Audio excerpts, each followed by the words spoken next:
Welcome to the second leg of a USL Championship doubleheader on Golazo. Tonight's match is presented by Cardinale Automotive Group. We've got Monterey Bay FC hosting Phoenix Rising FC over on the West Coast in Seaside, California. Welcome one and all to the broadcast. My name is Mark Schoenster, joined by former Manchester United goalkeeper Gary Bailey. Well, last time this home side was playing, they went on the road, and boy, were they impressive against Orange County. Absolutely brilliant. They were Elijah Paul getting 2 goals, and then at the very end, Luka Ivanovic popping up. There's a second one from Elijah Paul. Great run coming in from Miles Lyon there to get that goal set up. And to do this at Orange County, there's Ivanovic just sealing the deal at Orange County and playing them off the park at the same time. Brilliant result. Well, you just saw a lot of highlight clips of Elijah Paul, which makes sense that he's our player to watch today, reigning player of the week with that performance. Yeah, 2 goals and that assist versus Orange County, a goal against Oakland Roots. He looks an absolute quality player, but he's got quality players around him as well. Soyberg looks a sight in Malungo as well. So I think Monterey Bay fans are licking their lips, looking forward to this season. Meanwhile, on the other side of things, for the visitors, Phoenix Rising, it was a well-fought matchup, went down twice against Rhode Island. They were able to get a point at home, 2-2. They fought back well, as they did against El Paso. They were 1-4 down there. Look at this ball, the goal by Damian Rivera, who, by the way, is on the bench. You score a goal like that, and you don't get chosen next match. That just shows you the quality that Phoenix Rising have. And someone who's stepping into that spot in his place is our player to watch for the visitors, Joe Margarita, getting his first start of the season. Yeah, not so much a goal scorer as a goal creator out wide. Talented player, 2 goals in his 11 appearances so far for the Rising. Played in the Netherlands for Almere City in the second tier, not bad at all. He's got 10 appearances, 4 goals for Curaçao. So a clever player. I think he's going to link well with the likes of Remy Cabral. Well, the first game tonight on the CBS Sports Golazo Network was a banger. Do we have a second one in store here tonight from Cardinale Stadium? You're going to have to stay locked in right here. It's Phoenix Rising on the road against Monterey Bay FC up next.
As Montage Health celebrates its 90th anniversary, we're taking a look at the past, recognizing how we started and where we are heading. Over the decades, we have grown from a hospital to an entire healthcare system. Today, Montage Health remains an independent, locally owned, nonprofit organization. We are proud to offer healthcare services for every chapter of life. At Montage Health, our history of excellence is rooted in a commitment to our community. That commitment lives on today and for the next 90 years and beyond. At Taylor Farms, our goal is to create healthier lives by creating healthy, fresh foods. A stronger community is a win for everyone. That's why each time the Monterey Bay Football Club scores a goal, Taylor Farms will donate $500 to a local nonprofit. Healthy goals, healthy lives. A more perfect union. We are Union! Kickoff on deck here from Cardinale Stadium. It's Monterey Bay and Phoenix Rising preparing to do battle here on the CBS Sports Golazo Network. Mark Schoenster, Gary Bailey with you on the broadcast. Let's take a look at the starting 11s. First off, for Monterey Bay FC, 0 changes, and why would they? Yeah, you beat Orange County 3-0 away. You play them off the park. Absolutely, keep it the same. They changed their lineup into a 4-4-2 after they lost the opening match to San Antonio, and those two strikers up front, Paul and Soyberg, seem to have made all the difference. They are going to be a handful for Phoenix Rising tonight. Well, on the other side, it's not the same story. Loads of adjustments for Coach Pamuduka. Now, 5 changes to the side that drew with Rhode Island. In goals, Tristan Henry comes in. Rakowski goes to the bench. At centre-back, Braxton Montgomery. Mo Traore not available. Harvey Neville at left-back for the injured Emile Cuejo.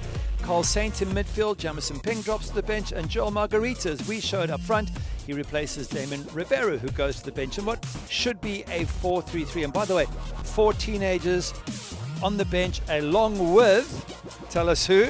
The assistant coach, Darnell King, 34 years old, a little bit older than those teenagers you're talking about.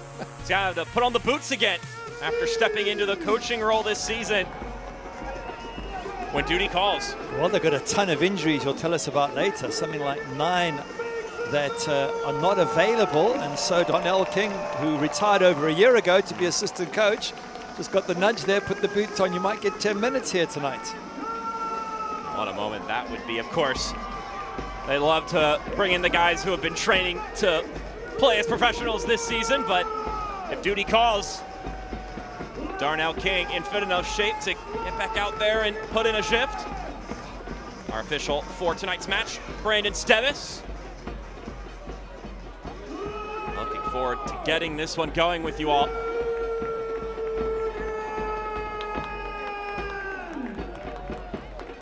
Been a good start to this season for the home side. Meanwhile, Phoenix Rising, 2 points this year, no victories, and they have never had the lead in any of the games they played in thus far. So they're still searching for not only their first win, but their first lead in a match. Roadside donning the red, Monterey Bay in the navy blue, and we are underway here from Seaside. Once again, my name is Mark Schoenster. I'm joined by former Manchester United goalkeeper Gary Bailey. Looking forward to seeing how this one unfurls for us in the next 90 minutes. Soyberg, early entry into the attacking third, service cleared away. There's a combination already. Soyberg and Elijah Paul, we mentioned them up front. Soyberg looks such a clever player. He's played at a decent level and in Denmark, and he just whips that ball into the near post, causing all sorts of problems for that Phoenix Rising defense. Marboy, the young captain, having to make a play there. Now it's Miles Lyons on the throw-in.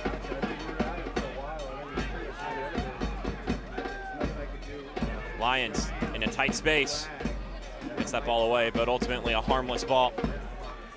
Monterey Bay victorious 3-0 down south in California against Orange County SC.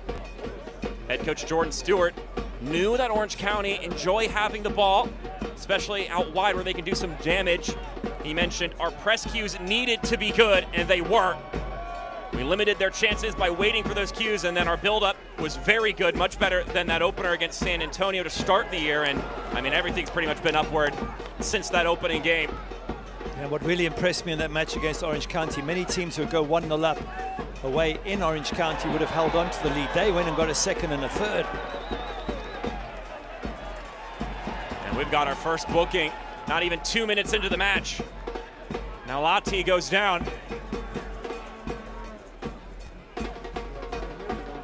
It's very early to get yourself a yellow card. Now you got to be so careful from now on for the rest of the game. It is a nasty one from Okello, coming in with a little bit of an elbow in the face, and they're asking the question, could it be more than a yellow? I think you've got to let him off because it's early in the match, but still, you've now got to be careful of every tackle you made for the next 88 or so minutes. In Okello's defense, he is 6'5" to Nalati's 5'7", so that elbow kind of naturally by his head. Rolling service, it's well created! Take that one from the training ground! Monterey Bay continue their fabulous form.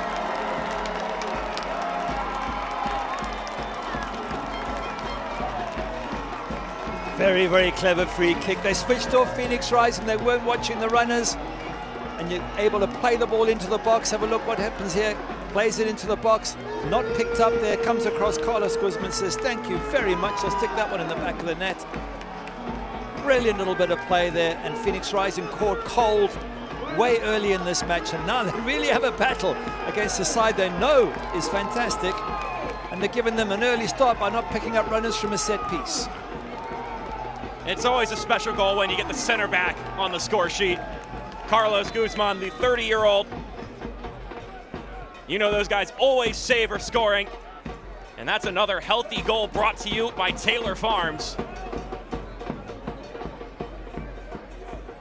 An early lead claimed by Monterey Bay FC. But it's one of those you can defend against, and you should defend. It's a set piece. You cannot allow someone to run in your box, unmarked, square the ball, because once they do that, then staying close to Carlos Guzman's not easy. It's very difficult. What you're going to do is stop the ball coming into the box in the first place to somebody unmarked. They didn't do it. They paid the price. I mean, and this continues the storyline for Phoenix as well. Been particularly leaky this year defensively. They've already conceded 7 goals, now 8 goals in 4 matches. And they still got a long way to go in this one. The one nice thing for Phoenix Rising is the fact that they have demonstrated good fight in every single one of their matches so far this year. Going down in each of those matches and then responding with some good form and intensity. Of course, they fought in that Tulsa game, couldn't find an equalizer. Then they have that crazy game against El Paso where they were down 4-1 in the second half and fought all the way back to level at 4-4. And then you already saw the highlights from that match against Rhode Island last week, going down twice and 2 times, leveling it back up. And here's the man who got the assist for the goal. Brilliant. Paul squaring it again, was fishing for another assist there. 2 goals and an assist last match. The match before he gets a goal against Oakland, he's already got an assist after 3 minutes, and he ran from the middle of the box all the way out wide, unmarked, to pick up that pass. Well-worked set piece from Monterey Bay. And here they come again. Contact from Abayevu means a free kick opportunity for the home side.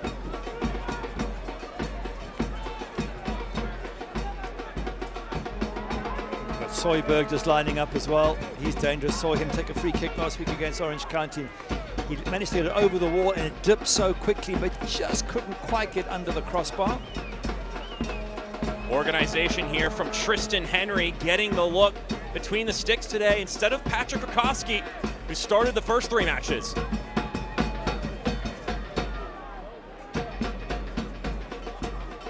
Let's see who the artist will be here from this spot.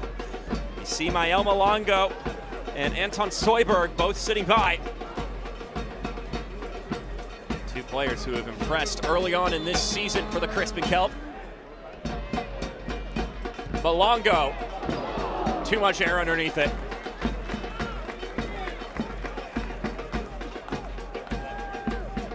The USL on CBS kicks off April 6th with 2 former USL Championship title winners battling it out. Join us Sunday, April 6th, as undefeated San Antonio FC takes on Western Conference rival Phoenix Rising FC at 4 p.m. Eastern on CBS. Only one team remains perfect this year, Gary, San Antonio FC. So obviously still got the week in this game, of course, for Phoenix Rising to get ready for that game, but boy, is that a tough challenge on Sunday. Yep, San Antonio sitting top of the West, Monterey Bay in 4th position. Phoenix Rising struggling down in 11th, but it's still early days. Lyons floats this one centrally. Paul chasing it down, and he's offside. Just wondering, Phoenix second bottom, you could say, but having said that, if they won today, they would just be 1 point behind Monterey Bay, so nothing serious. Only problem is they're away from home, they're 1-0 down, so it's a long way to come back from this to picking up 3 points here today. Phoenix Rising. Certainly a lot of work to do. Coach Pamoduka felt his side in that game against Rhode Island in the second half, controlled the game better, In this one so far, they've mainly needed to be reactive. Monterey Bay have enjoyed most of the ball, but having more control on that second half, they limited their mistakes, which then of course limited the opportunities that Rhode Island had in that one.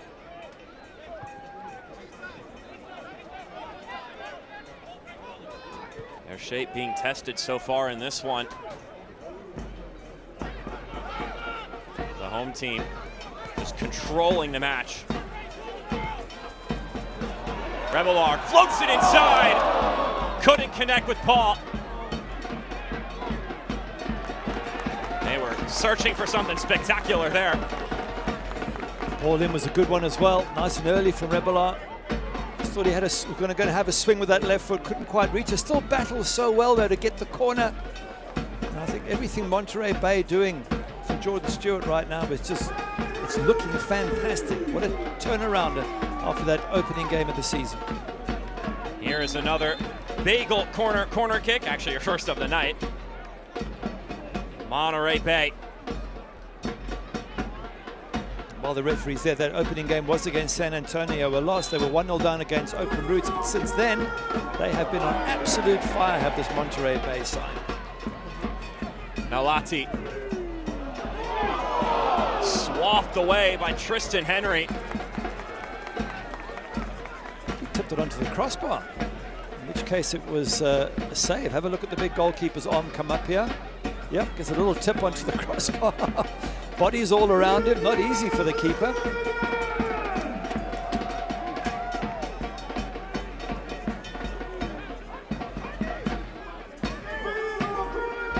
It'll be another service from Soyberg on this bagel corner kick. Headed back across. Wrong side of the side netting. Good pressure from the home side, Monterey Bay. They really have been impressive. We just mentioned earlier, but go through it again. They changed their shape after that defeat to San Antonio. They were playing 4-3-3 with one striker and two wingers, and they just felt they weren't hurting the opposition. They changed to the 4-4-2 with two strikers, Soyberg and Paul. And ever since they made that switch, and credit to Jordan Stewart for making the switch, they've been creating so many opportunities. They've been looking good. And of course, you know, when you have two good strikers who threaten you, then you have to pull people back to defend. So teams have been on the defensive against Monterey Bay since they made that switch. I said in that previous formation, it didn't give us enough options when we won the ball. He also mentioned in that opener against San Antonio, it was the home opener for the home side in that game. So with a lot of new faces for Monterey Bay, then you go in to play a huge crowd in San Antonio, Texas. He felt maybe some nerves were involved in how that performance looked, but I mean, after you make those tactical adjustments, you get your feet underneath yourself, familiarity with your teammates, and it has clicked since then. But it's true for both sides. They've both got a whole bunch of new players. Just look at these lineups. Fans from both sides will, you know, if you're Monterey Bay, Campuzano in goals, Miles Lyons, Nico Gordon.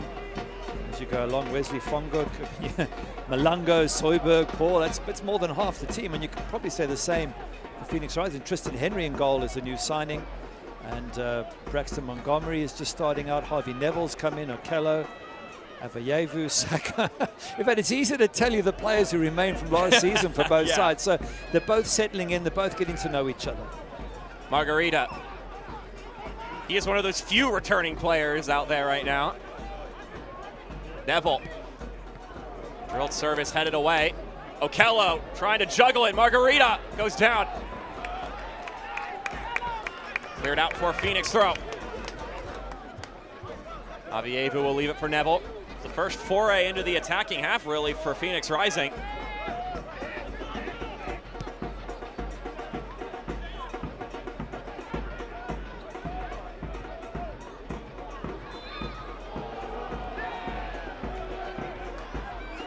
Thought for a moment maybe they'd quickly retake that, put it back into play. I just wonder from there whether it's worth putting the ball on the edge of the box, put the big guys up. You know, I know everybody wants to play little touch football these days, tiki-taka, but sometimes when you're given a situation like that and you're Mamadou Carr, you think, well, just get it in the box. Maybe we get a knockdown. Maybe something happens and we can get back on level terms. Tonight's injury report is brought to you by Roland M. Now, it says none officially reported for Phoenix, but we very briefly before the game started got our hands on an availability report. 9 players listed for Coach Pamuduka. So you already talk about the gelling of a new team, and then, I mean, that's almost half your roster that just gets swiped away. I mean, you could go through the list. Mo Traore, Charlie Dennis, Quayshow, Doradiato, Walls, Johnson, Skeers, Ryan Flood. I mean, it's quality, basically. Yeah. It's quality players, and you need them on the bench. And right now they've got 4 teenagers and their assistant coach. And 2 players they can bring on, Formella being one of them. Cabral's offside. And Rivera the other. So they've got 2 what you call quality players on the bench, 4 or 5 teenagers and the assistant coach who hasn't played for a year. So Yeah. it really shows you that they're going to rely on a lot of the players who are out on the pitch right now to play the full 90 minutes. Certainly not the situation you want to be put in. But Coach Pamuduka is not going to look at it negatively. He said adversity is the best teacher. He mentioned that they could have laid down in El Paso, but our guys said we lay down to nobody. They're going to need that kind of mindset here tonight, especially down early. He said when it comes to football, it's all about character. These guys have it. They are fighting for each other here early in the season. Yeah, they proved it. 4-1 down at El Paso to come back to 4-4 is a brilliant comeback. I just think as a coach, at some point you want to say, guys, let's stop falling behind every time. Can we not get ahead and then show character and hold on to the lead?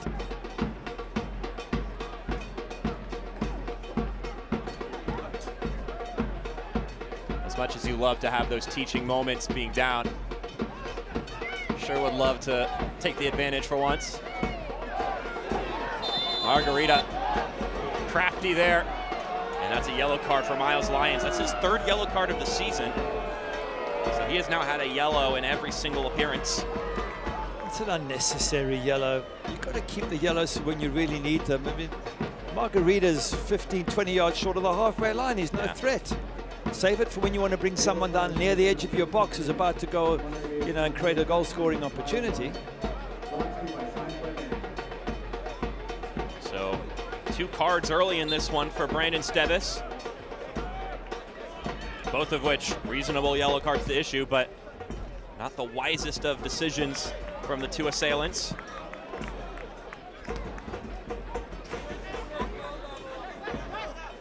If there's one thing this Monterey Bay team knows about this Phoenix side, even though they've got the 1-0 advantage right now, they know they cannot put their foot off the gas. Jordan Stewart said, Phoenix is a team that never gives up. Shown that tendency to fight back. They're the highest pressing team in the league as well. So he wants to see his side handle that pressure, limit mistakes. Also a side composed of younger players, much like this Monterey Bay team.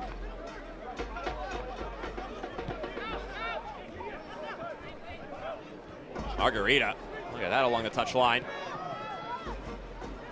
Cabral trying to dance into some space. It's Neville. Service incoming. Elijah Paul throwing in the shoulder there.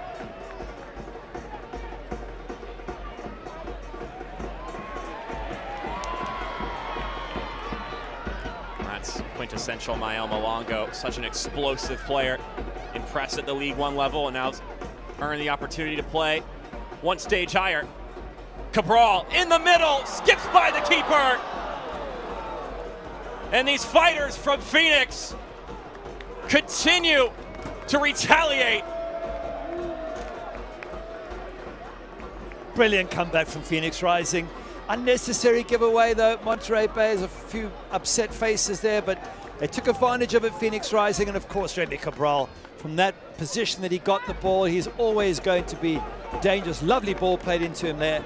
Defenders not getting back, allowing Cabral to run free. That's because it was unnecessary turnover ball, and he just sticks it right in the corner. Nothing that Nico Campazano can do about it. He calls the others over to celebrate. And as you quite rightly say, there's so much character in this team, and they've already got themselves back on level terms. Took them about 15 minutes to do so. Remy Cabral, his second goal of the season. His second year with the club.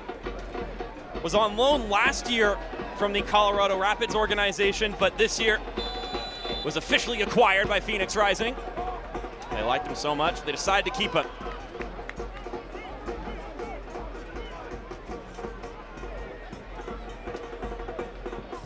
So here we are, back in level terms. I briefly mentioned that previous game on CBS Sports Golazo Network earlier in the USL Championship, a game that Lexington went up 2-0, then San Antonio coming all the way back and winning 3-2. Thought maybe, hopefully some of that drama would eke over into this game, and so far so good.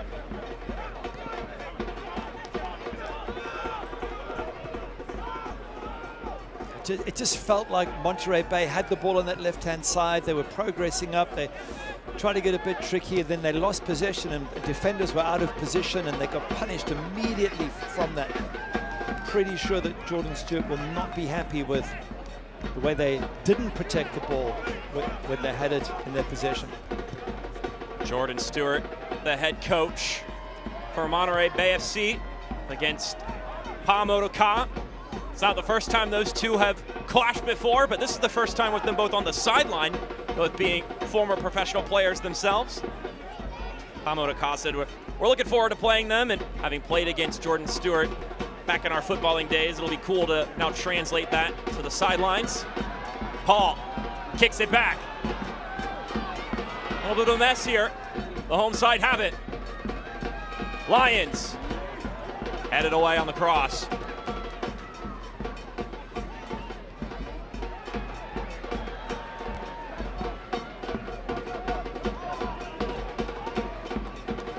Look at that find, Malongo, too much air. Second effort. Won't do, but the home side maintain possession. Good pressure coming in from Monterey Bay. You're right though, the final ball not good enough there, especially from Malongo, but just recycled back in the box. They're putting the defenders of Phoenix Rising under all sorts of pressure here. Now can Phoenix spring something on the counter? Margarita.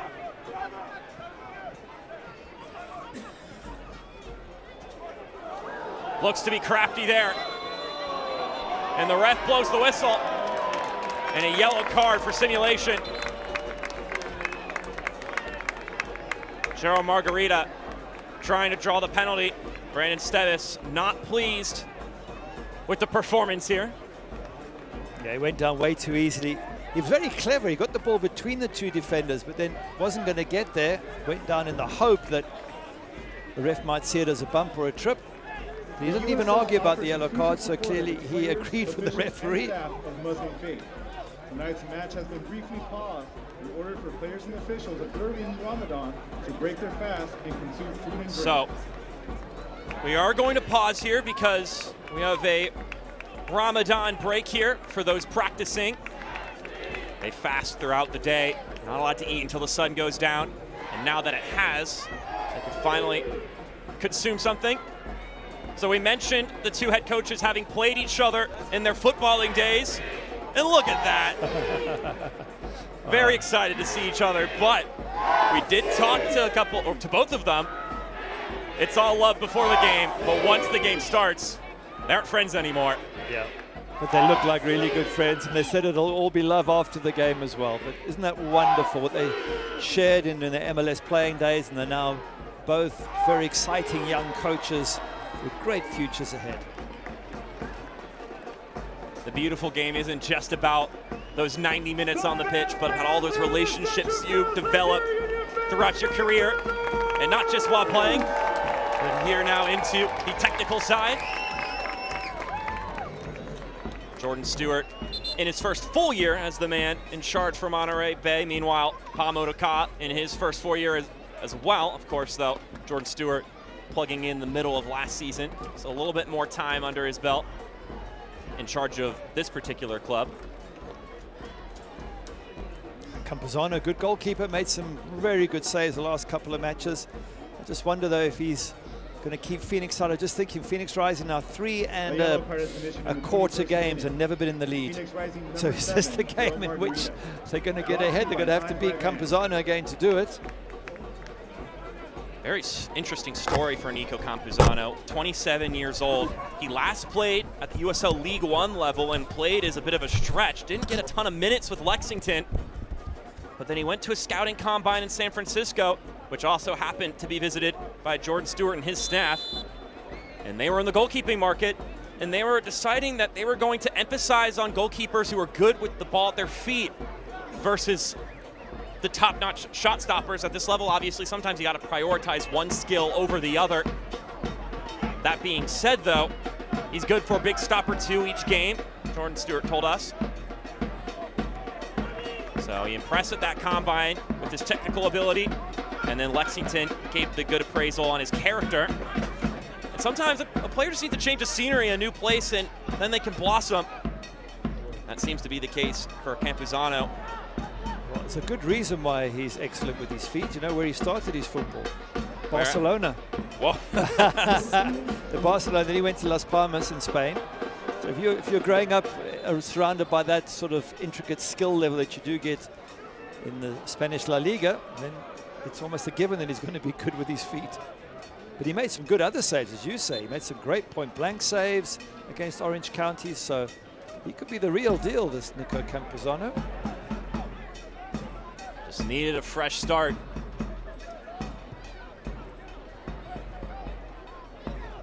Cabral. That one falling all the way over, and Margarita keep it in play. Not so lucky. Welcome to the 2025 USL Kickoff presented by Terminix. Throughout the month of March, the USL will be kicking off across the country. Join us for all the action on ESPN and CBS Sports platforms. You're, of course, watching this one on the CBS Sports Golazo Network. We're happy to have you here with us. In case you tuned in late, you've already missed quite a bit of action, as you can see from the score sheet. A third-minute goal off of a wonderful set-piece design scored by the center back, Carlos Guzman. And then 15 minutes later, Remy Cabral leveling it back up as Phoenix Rising is done already a handful of times this season.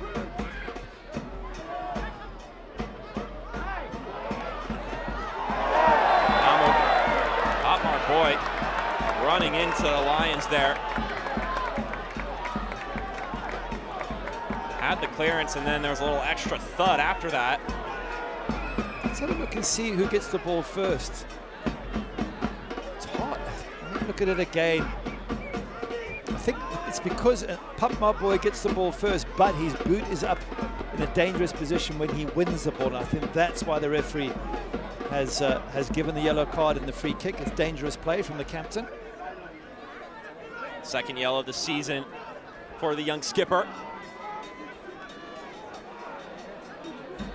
And just mentioned that the first goal scored today was from a clever set piece. Now from another dangerous spot. Let's see what the Crisp and Kelp can conjure up. I'd like to think this time the Phoenix players are organizing each other. There's some finger pointing going on, which is great. You stand there, you stand here, you keep an eye on this. That's what you should be doing at every set piece to make sure you don't get tricked like they were for the opening goal.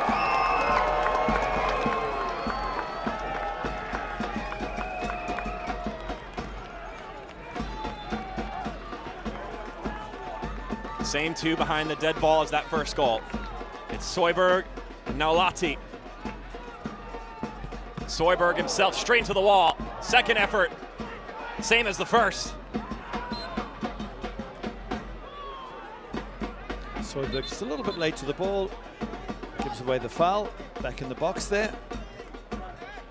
Try to go through the wall, but in fairness to the Phoenix Rising wall, it stood firm. Even on a second attack. Not gonna go down too easy. See number 34 there, Braxton Montgomery, just 18 years old. The Academy product getting the start here. Big opportunity for him. That's the big thing. You have all of the shortage roster-wise from injuries, and Gary, although of course as a coach, you'd prefer to have those options and to have those players who have the experience to formulate a roster and go out there with your best foot forward. But this does provide an opportunity for some of these young players to go in there and make a name for themselves. Yep, certainly it does, but it's not easy to do, not against the Monterey Bay side under this pressure. You'd like them to learn their trade maybe in the Open Cup, preseason friendlies, those situations. This is a real pressure game. But if that's all you've got, then you throw them on, and you're quite right. Maybe just one of them thrives under that pressure and you find yourself a little gem and someone who can go on to higher leagues, and that's what clubs like Phoenix Rising have been able to do, produce good young players over the years. Well, when it came to Braxton Montgomery in particular, he got the look in their season opener coming off the bench, and when Coach Pamuduka was asked about Braxton Montgomery, we'll hold that thought. Here he is right now. Montgomery doing oh so well, shrugging off Paul. The center back not to be deterred there. And to continue that thought, when it came to the pressure of a player that young going into the game, Pamuduka flat out said, Braxton has played against Olivier Giroud. This is just another game for him. Well, he handled Elijah Paul really well there, because for a second I thought Paul had got past him and around him. He didn't allow that to happen. Just 18 years of age. Very impressive bit of play there by the centre back.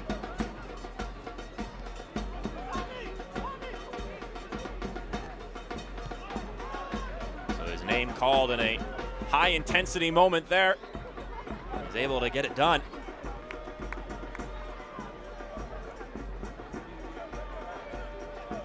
Margarita finding himself on the other side of the pitch.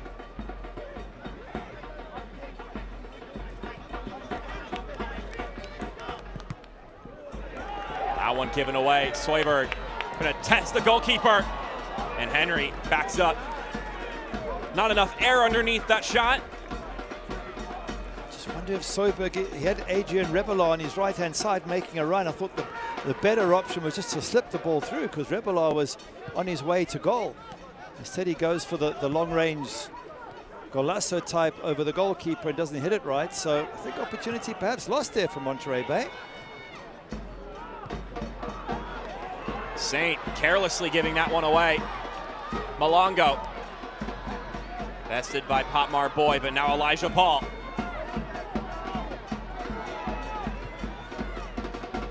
This will skip to Rebellar.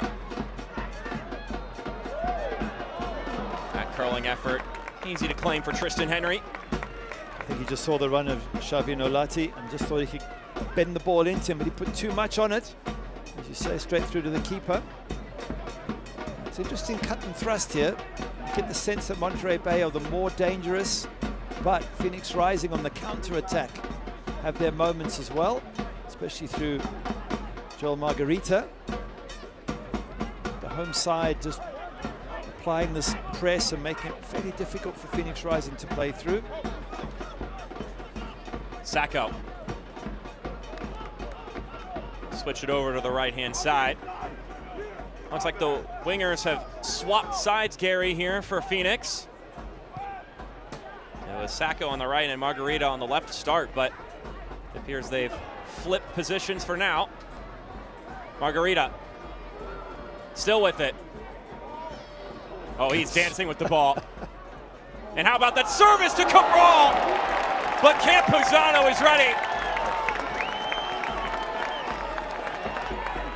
That's a really good save from Campuzano. Stretched out that right hand of his. Cabral, fantastic header. It was going right in that far corner. And that was after all the skills from Margarita on the right side. Sacco drives in a service. That one less on target. Well, Campuzano won the USL Championship Save of the Week. And you might have another contender here, but first off, Gerald Margarita. Not once, not twice, not 3 times, not 4 times. Brilliant. In fact, it wasn't Cabral, was it? Go kick. Or was it? Let's have a look again. Ball gets whipped in. In fact, it is Cabral. You were right first time. Good header going backwards. I tell you what, not an easy header to do when you're running away from goal. Gets it right in the corner and really stretches Nico Campuzano. I ought to say that first angle of that replay, shout out the camera operator trying to keep up with Margarita there, making the job very difficult. Malongo rolls it to his left. We'll see what the decision is here from our officiating crew. It'll be a goal kick. Going off of Grant Robinson last.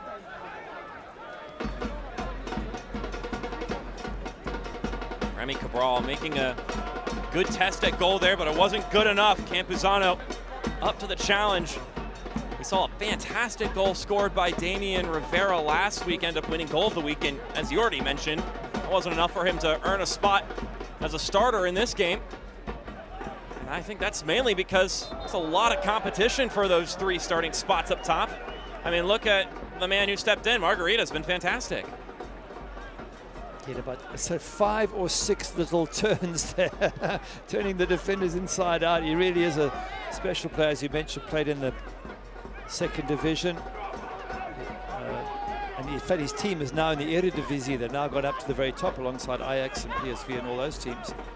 So he played at a very decent level, and he brings those little touches. It's something extra special to the party, does Margarita. Hamodaka said that strikers need to be efficient. Sometimes in a game, all you're going to get is a half chance. So it's not always about being flashy, it's about making the most of your moment. And they have 6 to 7 guys competing for those spots each week, so it's a tough competition. And I can't imagine what it looks like in training each day as these players, Formella, Rivera, Sacco, Cabral, Margarita, etc., all trying to get into that starting 11.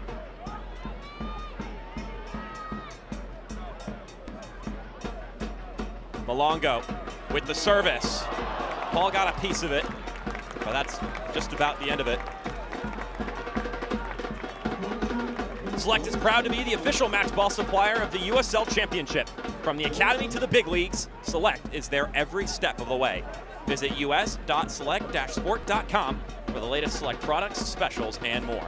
Select, the player's choice.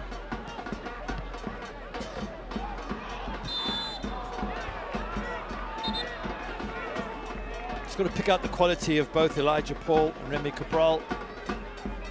Paul with the assist for the opening goal, Cabral with the goal, and then the header just now. When these players get chances, even little half chances, they are so good at finding target and either scoring or assisting. Revelar with some steam, knocked over by Aveyevu. Hit the brakes, drew the foul nicely. Exactly what he did. He knew it was coming. He was running out of ideas going forward. Rebelar, he just slowed down and just took the impact. Because that free kick is in a very dangerous position.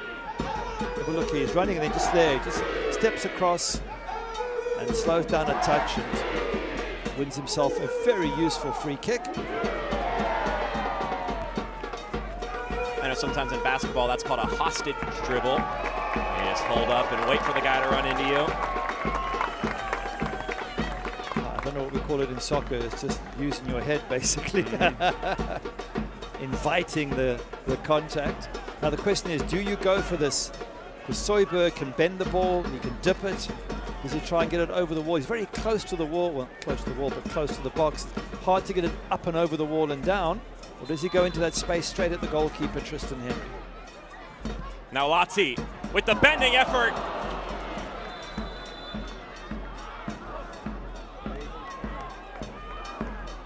Ultimately, wasn't come to be for Monterey Bay. Xavi Nyalati. He's 20 years old.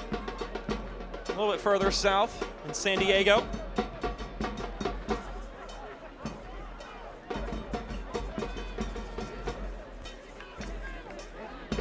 First look he's had from a set piece spot here this evening. He's been occupying the back of the ball with Soyberg.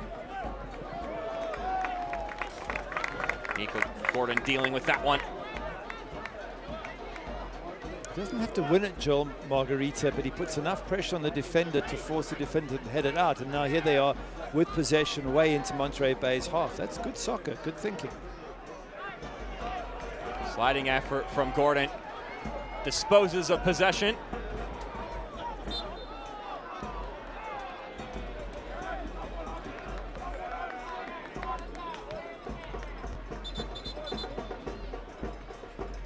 Hard fought one here thus far. Cardinale Stadium. An early goal from Monterey Bay. And then the response from Phoenix Rising. That's how we found ourselves at this scoreline we're at now. One apiece.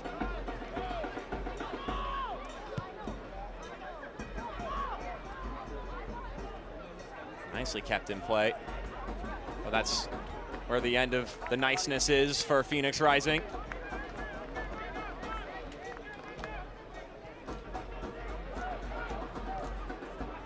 Throwing some praise the way of Elijah Paul on this broadcast, Gary, and praise is what Jordan Stewart had for the striker as well.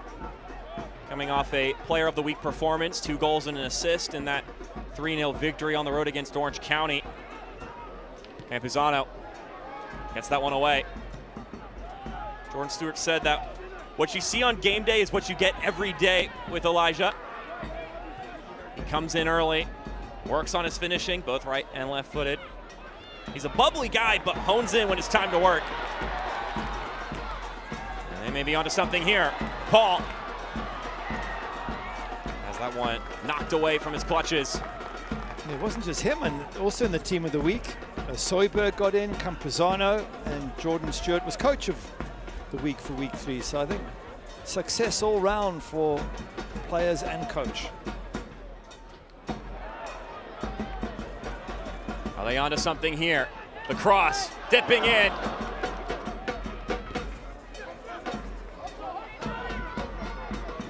Cabral tracking back to claim possession for the visitors.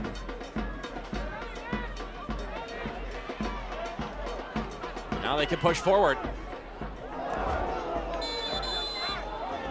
Could be a yellow card, yep. The cards have come plentiful here in the first half.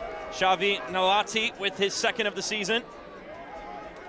Some good play out of a very, very tight situation by Cabral and Margarita. And that entices the tackle in desperation. Nalati. Now we have now 5 players, I believe, on yellow cards, all having to be careful of the next tackle they make. Makes you wonder how many of them, once you go into the dressing room and you talk with your coaching staff, do you just consider switching out at halftime? Of course, Phoenix Rising doesn't exactly have the luxury of just subbing a guy out because they have a yellow card, but I think you have to manage it. You have to manage your tackles from that moment onwards and not lunge in. Allow others who aren't on a yellow to if they feel they need to lunge in or need to pull somebody back. But you have to keep that on your mind. It's football IQ. You've got to play. You play differently when you're on a yellow. You have to. And both coaches just hope that the players don't forget that and don't have a little moment of madness and lunge in or leave an elbow up and pick up that 2nd yellow. yeah, you go get your hands dirty. I'm going to stay clean here. Yeah.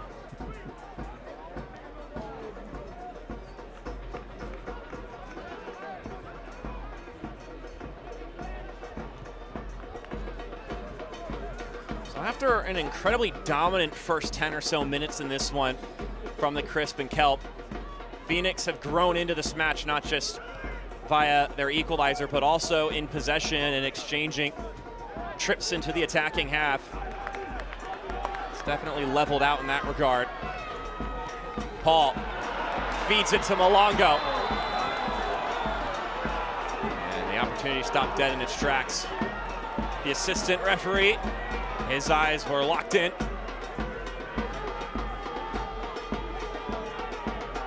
Frustrating for Monterey Bay.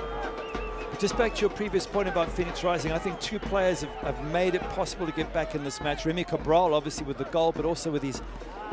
Oh, there's a yellow coming there as well. We're adding these up one after the other.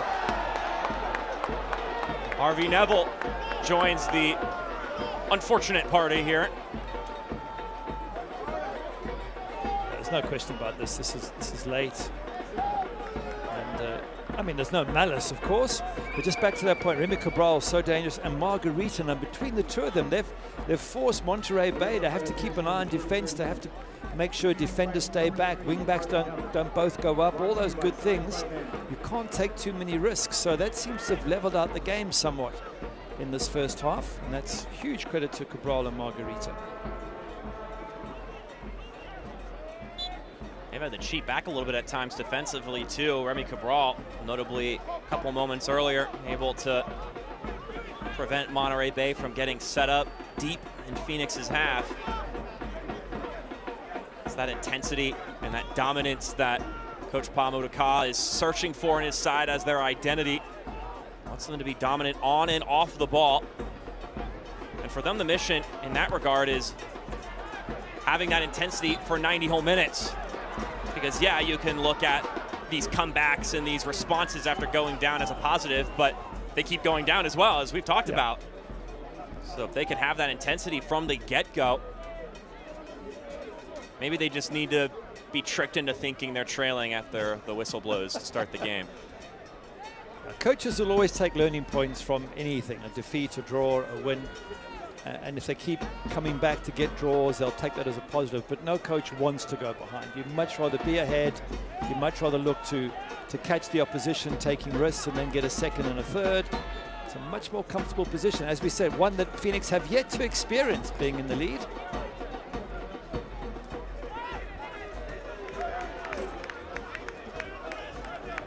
Well, that didn't have much to it. The ball up the pitch from Braxton Montgomery, giving it back to the Seasiders here.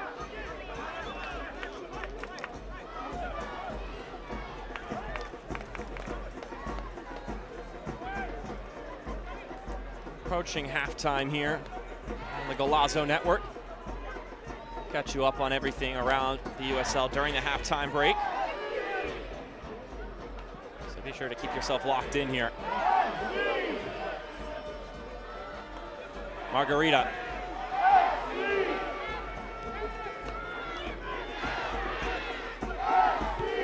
And the visitors conjure up something here before we go to break. Marboy rolling it ahead. Sacco attempting the turn. He nearly got the turn as well, Sacco. Got most of it and then just couldn't hang on to the ball, but another really clever player with his feet up front is Sacco. 3 minutes of stoppage time. Okello, can he keep it in? That ball's still in play. Both guys on the ground contesting for it. There, we'll get a corner kick out of that. Good battling away to get that corner kick. Bagel corner kick. Such an important part of the game, set pieces. We've already seen a goal from a set piece from Carlos Guzman from that early free kick from Monterey Bay. You get it in the right areas and you give your big guys a chance at least to get on the end of something. So we've got a Bagel corner kick here. Hope Avayevu will provide service.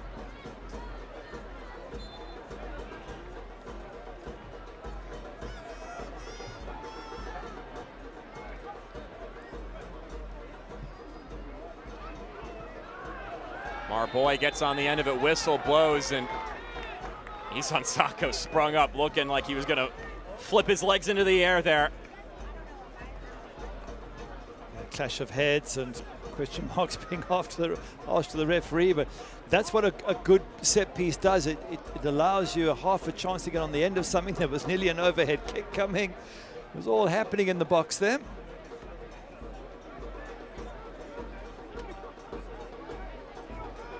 What Jordan Stewart's thinking for his halftime team talk in the locker room. His team did so well early on, and then as we were talking about, Phoenix Rising have come back into it strongly in the latter part of this first half. So I wonder what shape they might want to change, or how they might want to play this differently in the second half. That'll be his thoughts anyway, I would think.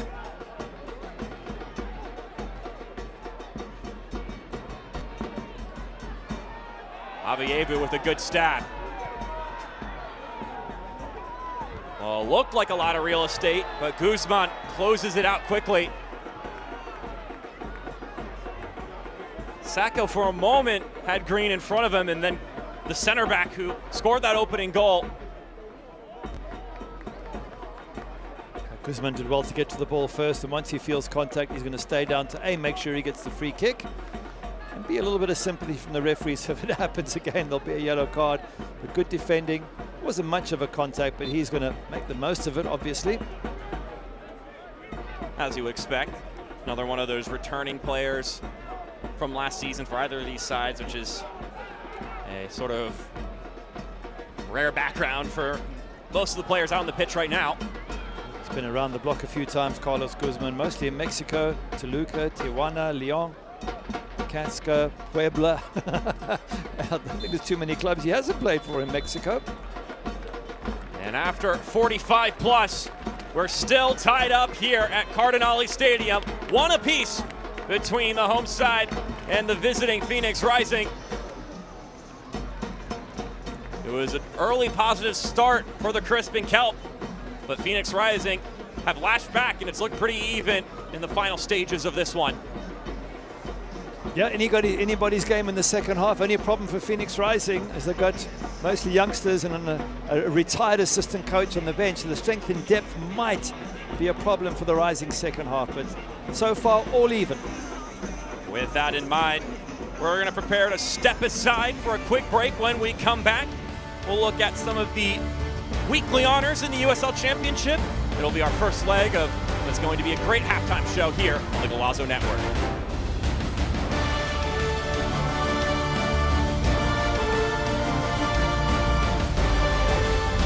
Bay FC fans, my name is Jeremy Vanderkratz. I'm the owner of Signs by Van, a local sign company that's been in business since 1981.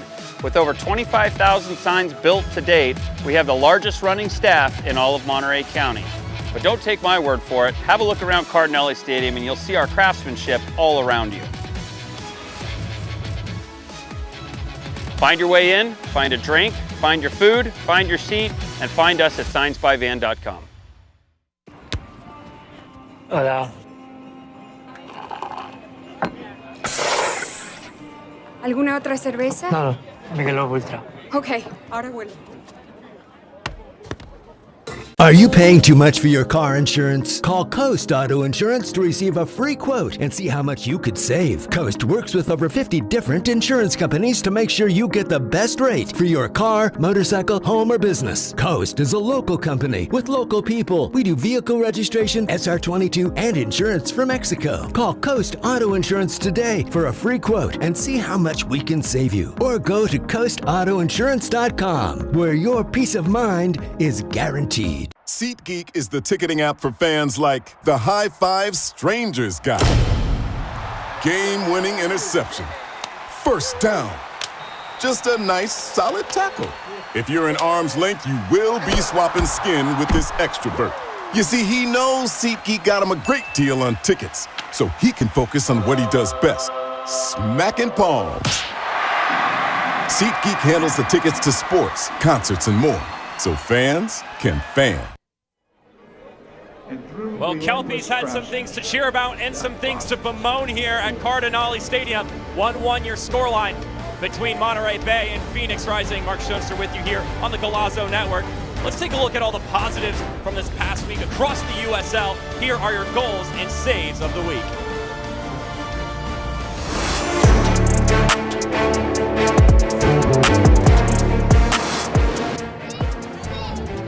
It's a big throw. Chavez at the front post will fall on the volley to McManus. Try to get it back in. Chavez stopped. A reactionary volley that Johan Garibay was equal to.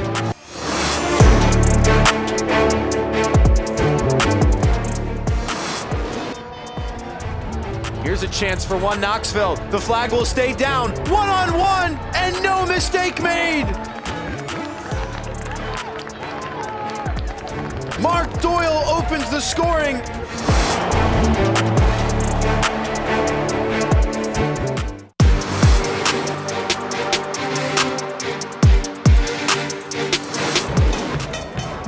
Agard's ball in, just needed a touch.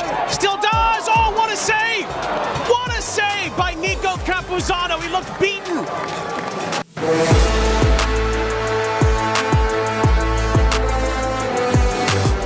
Sacco wins the ball. Sacco in the 18th, sent into the center. Rivera chipping around. Rivera, my goodness!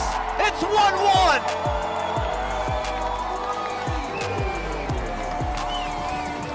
Damian Rivera! I tell you what, Gary, I still can't get over that save and that goal of the week. Those are both marvelous.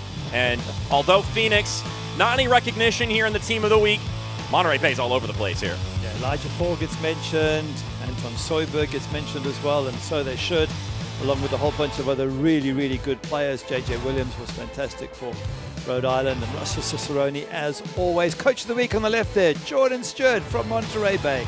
And if you have a look at the bench, then you will also see the likes of Nico Campuzano. Still love the addition of the bench this year in Team of the Week. There's just not enough spots to highlight all the top performers in this massive league that is the USL Championship. With that in mind, we've got some more things to highlight on the other side of this break. 1-1 your scoreline. We'll step aside once more when we come back. News and notes from the USL.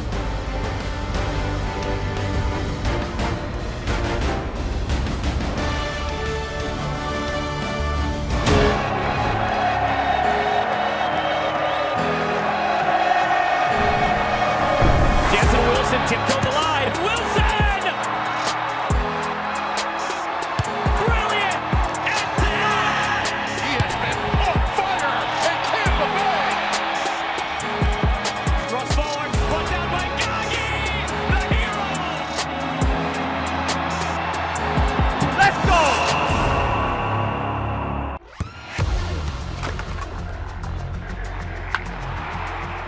We all have goals. But let's be honest, most of us aren't going to be professional athletes.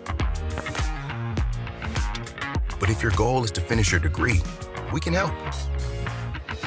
Come to a university that puts your goals first. Bellevue University, your partner in finishing goals. Success doesn't come easy. It takes grit, hustle, and relentless effort. Every step forward brings you closer to greatness. This is your moment. Elevate your game. El Jimador Spiked Bebidas. And it's a tremendous finish! San Antonio FC!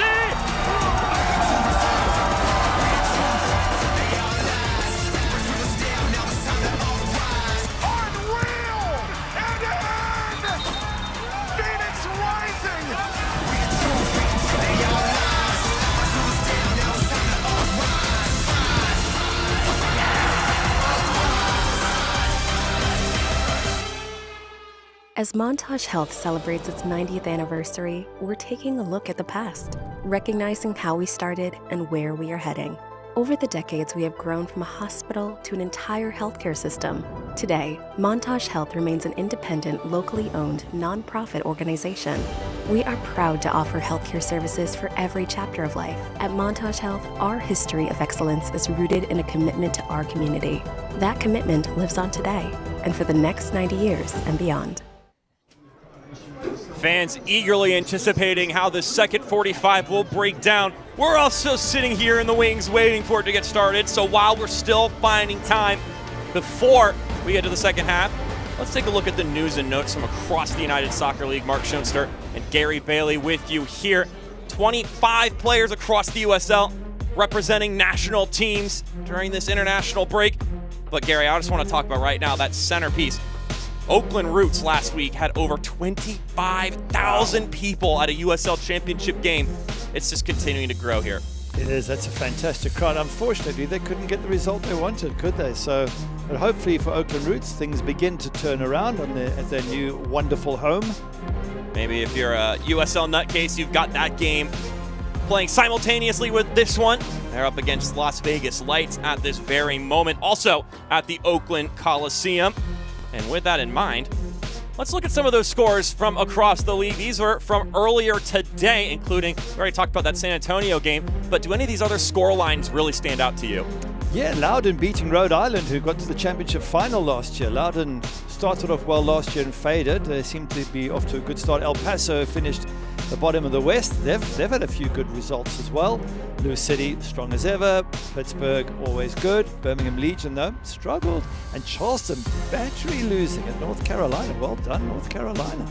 And how about some of these later games? A big result for Colorado Springs. Meanwhile, in the other match that's taking place right now, still all scoreless after 45. So, that's where things have been breaking down across the rest of the league. Let's see how this one breaks down on the other end of this break. When we come back, we'll have the highlights and the stats, but most importantly, we've got 45 more minutes on the docket for you here on the Golazo Network. Can't wait to get it going with you.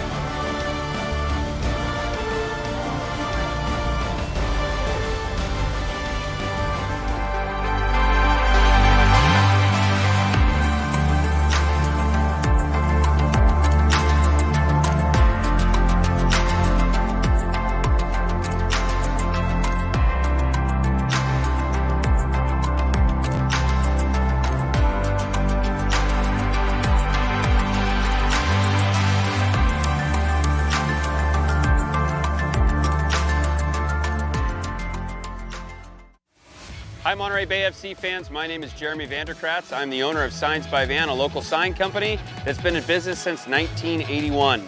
With over 25,000 signs built to date, we have the largest running staff in all of Monterey County. But don't take my word for it, have a look around Cardinelli Stadium and you'll see our craftsmanship all around you. Find your way in, find a drink, find your food, find your seat, and find us at signsbyvan.com.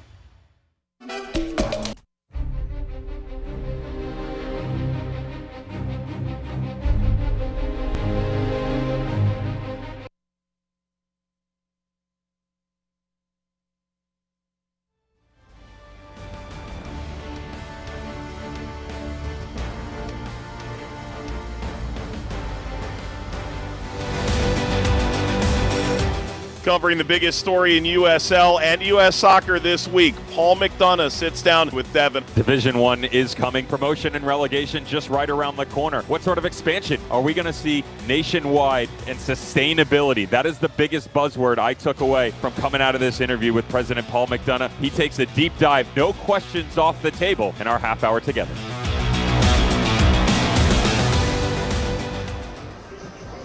Exciting days ahead in the USL with promotion relegation in a couple years. We also have an exciting second half of action here between Monterey Bay and Phoenix Rising. Mark Schoenster and former Red Devil Gary Bailey here with you on the broadcast on the Golazo Network. Let's take a look at the highlights from the first 45 minutes, and the highlights get going pretty early. Yeah, third minute of the game, you can see how Elijah Paul just runs from the center out wide. No one picks him up. He turns and squares the ball to Carlos Guzman to get his Monterey Bay team up nice and early, but just lazy defending. No one went with the runner. Look at him there. There goes the run on his own. Eventually gets picked up, but then he's turned and put the ball in the danger area. Carlos Guzman says, "Thank you very much." Center back getting onto the score sheet, and they were close to getting another here. Maybe not an attempt intentionally at an Olympico, but able to churn out more chances as the game wore on. And they tested Campuzano here. John Margarita's beaten about 5 people, come back and tricked everyone and nearly fallen off my chair twice. And then Remy Cabral going backwards gets a very good header on target that Nico Campuzano saves well. Leaving us dizzy here on the Golazo Network. Here are your halftime stats. After Monterey Bay controlled the ball for the first 15 or so minutes, it ends up being the visitors who end up having more possession. But outside of that, it's pretty square even down the line. It is very much. And if you look at expected goals, 0.39 for Monterey Bay, 0.31 for Phoenix. Not very positive going forward, but to be fair to them, they've got a lot out of their expected goals, 0.39 and 0.31. They've both got a goal each, so credit to them in terms of being clinical in front of goal. One very important stat to monitor as well was that bottom stat, the yellow cards. 4 for Phoenix Rising, 2 for Monterey Bay. And some substitutions could be in order here. Yellow cards, minutes, all to be considered. So once we get those changes, we'll send them your way.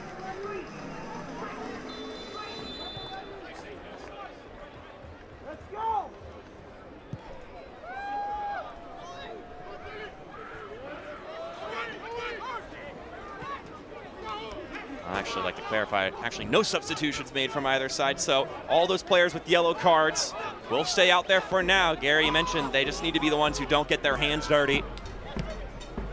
And it's in favor of Monterey Bay. They've only got 2 yellows to Phoenix Rising's 4. Phoenix Rising also with just 2 senior subs on the bench and then a bunch of school kids and a retired assistant coach. So if you start looking at it that way, it's going to take a really good result for Phoenix Rising to come away from this match with all 3 points. But they're very capable of doing it. Just the odds will be slightly stacked against them, which is why those players who are on the pitch and are likely to stay on for 90 minutes are going to have to put on a very special shift here tonight. Colin Smith drills it over to the left-hand side. It's Margarita. Not so many players sporting the full tucked-in jersey nowadays, but Margarita maintaining the tradition.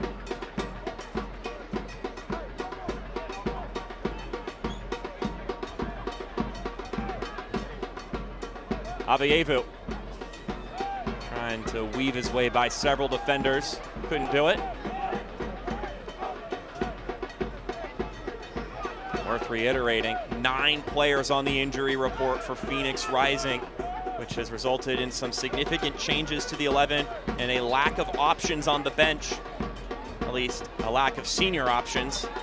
Phoenix Rising digging into their academy pool. Yeah, they do have 2 in Damian Rivera and Darius Famella. I mean, those are 2 very good strikers. But you maybe want to bring in someone in midfield with fresh legs and not, well, they can do it, but as you say, they're going to have to bring in academy kids, and that's in a match as tough as this is a risky maneuver. Well, I guess the other option would be to ask a player to play out of position, which then it just begs the question, do you prefer a younger and experienced player to play in their natural spot, or put someone with a little more wherewithal at this level with a proverbial hand tied behind their back?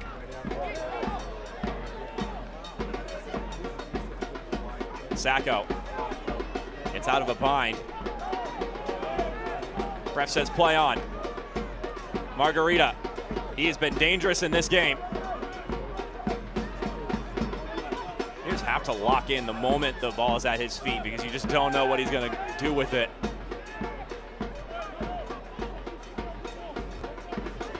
Montgomery pushing forward, the center back making a run.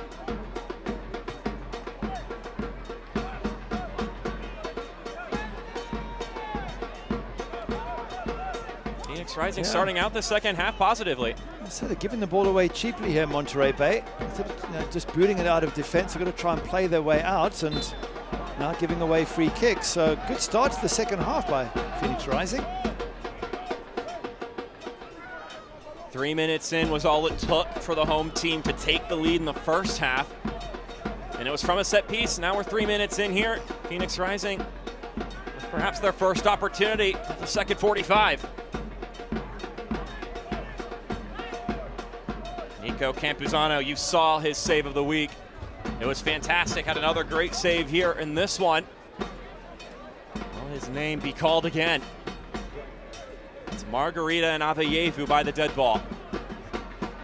There's some geometry being done by Nico Campuzano and the defenders. Maybe a little bit of performance there too, trying to catch them sleeping.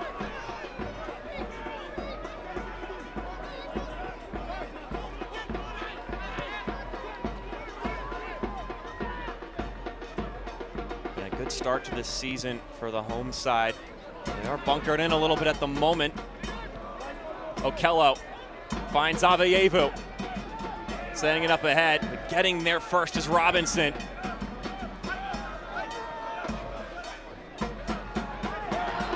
Malongo, he's whistled out. He's trying to play through pressure, that's the idea, but give Phoenix Rising credit, they really are making it difficult for Monterey Bay to play out from their own defense. It's becoming a consistent pattern in these matches for Phoenix Rising that as the game wears on, they just grow in formidability. So it may not just be a resilience and response thing, but just the fact that as the game wears on, they maintain that intensity, they find themselves more. Got a young side. Yeah, just go back 2 seasons ago to when they were champions. And it was all about resilience. Every one of their games in the playoffs was on the road. Every one of them involved fighting and often going into extra time. So I think it is part of the Phoenix Rising DNA, certainly over the last couple of seasons. Many of the names have changed, but the club still has that identity.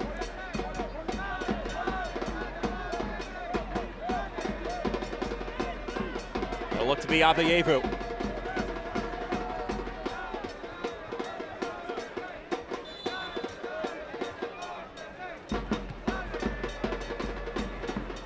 Curling behind the target, Pop Marboy.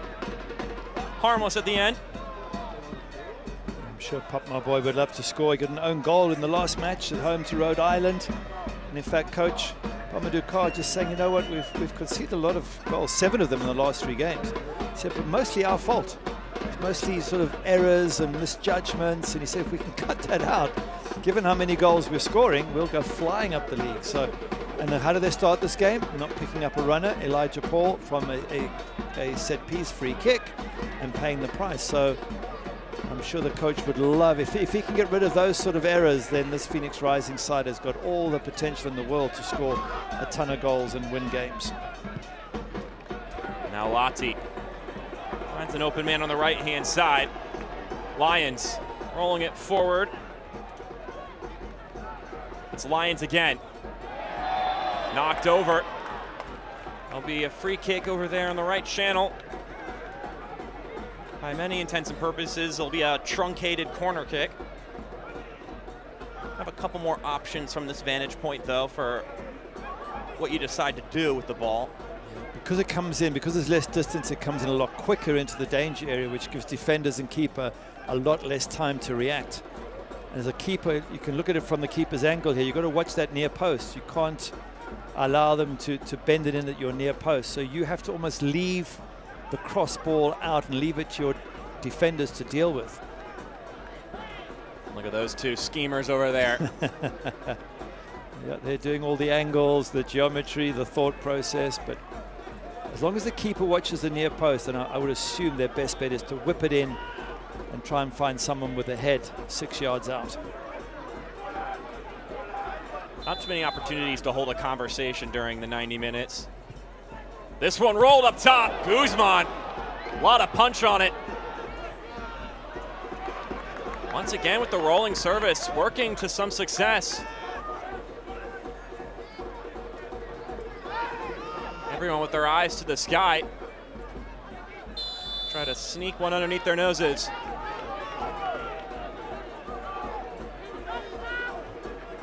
Now on this occasion, with Guzman peeling out, someone followed him. Yeah. If they'd have done that in the 3rd minute, then Phoenix Rising would be in the lead. Again, an error of their own doing. All that was very, very well organized and well taken by Monterey Bay. Let's not take away the credit there for the training ground routine. It's definitely a half glass full, half empty situation when you think about if your mistakes are leading to goals being scored against you. You could go, man, we're letting results and points fall away from us and it's our own undoing. Or you can look at it from the positive spin and think, well, if we fix these things, then we're going to be a really tough team to beat, and these are fixable issues. Yeah, 100%, and most coaches will say to you scoring goals is the hardest part of soccer, so if you're scoring plenty, then it's generally considered easier to stop the mistakes somehow, but as this match has shown in the 3rd minute, they haven't been able to do that. There's another yellow. Anton Soyberg grimaces at the booking. That's now 7. 3 for the home side, 4 for Phoenix Rising, and almost an unnecessary one. I think that's why the grimace is for. It's like, why did I even try and do that? He's going nowhere. He's not going to hurt our team. As the game wears on and you feel that exhaustion a little bit more, you don't have the same level of sharpness and fitness to maybe execute on a challenge that you could have done tactfully earlier on in the game, though it's only 55 minutes in, so. That's the problem, though, is if those 7 players on yellows, when you do get tired in the last 10 minutes and you do overstretch or lunge, that's when you end up getting sent off. Okello rolls this one back, not enough juice on the ball.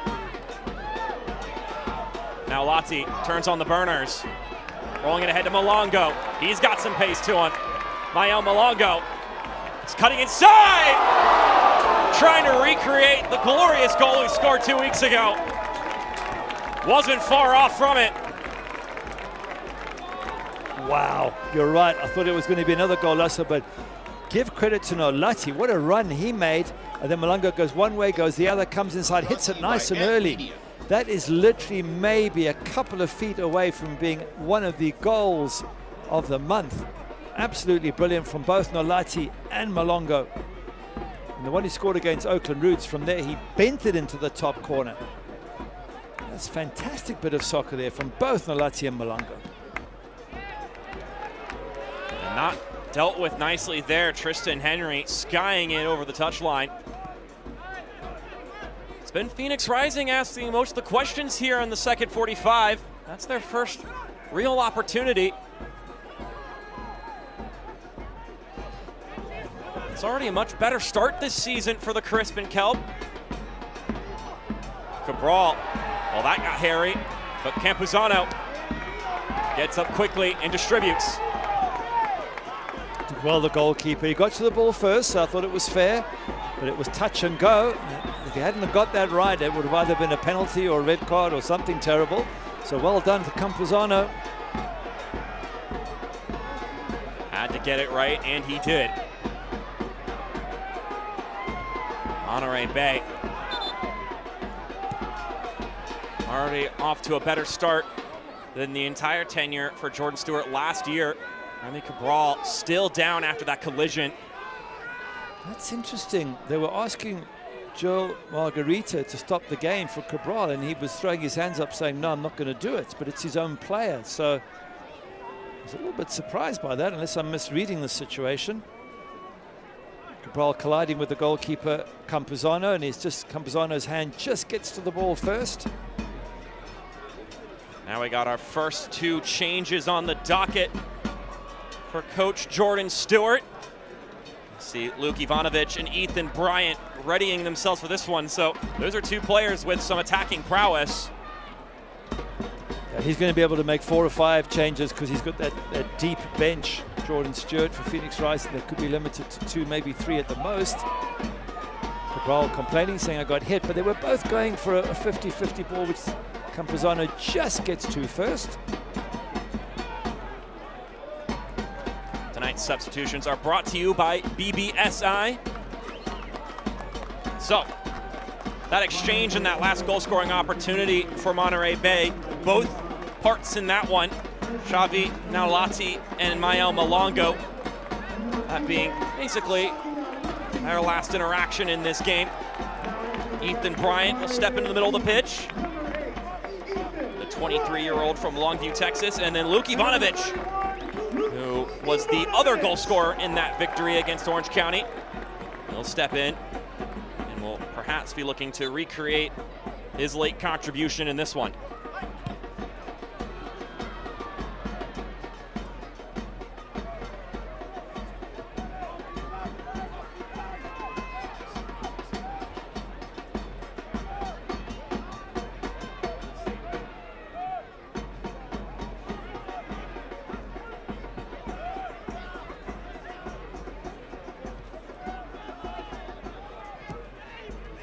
Jordan Stewart took over last year, was only able to win 1 game for the rest of the season. He's already won 2 here this year. But here's the fun fact, Gary. Their only win last year with Stewart at the helm was against Phoenix Rising, 2-1 on the road. Monterey Bay actually sweeping that 2-game series last season. A win early on in the year prior to Stewart taking over. And then that victory to get his first as the head coach. Robinson playing it out wide, driven inside by Ivanovic, not fully dealt with.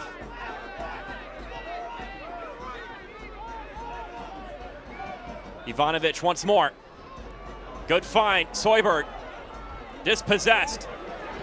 Now Revelar across the middle. Margarita gets there.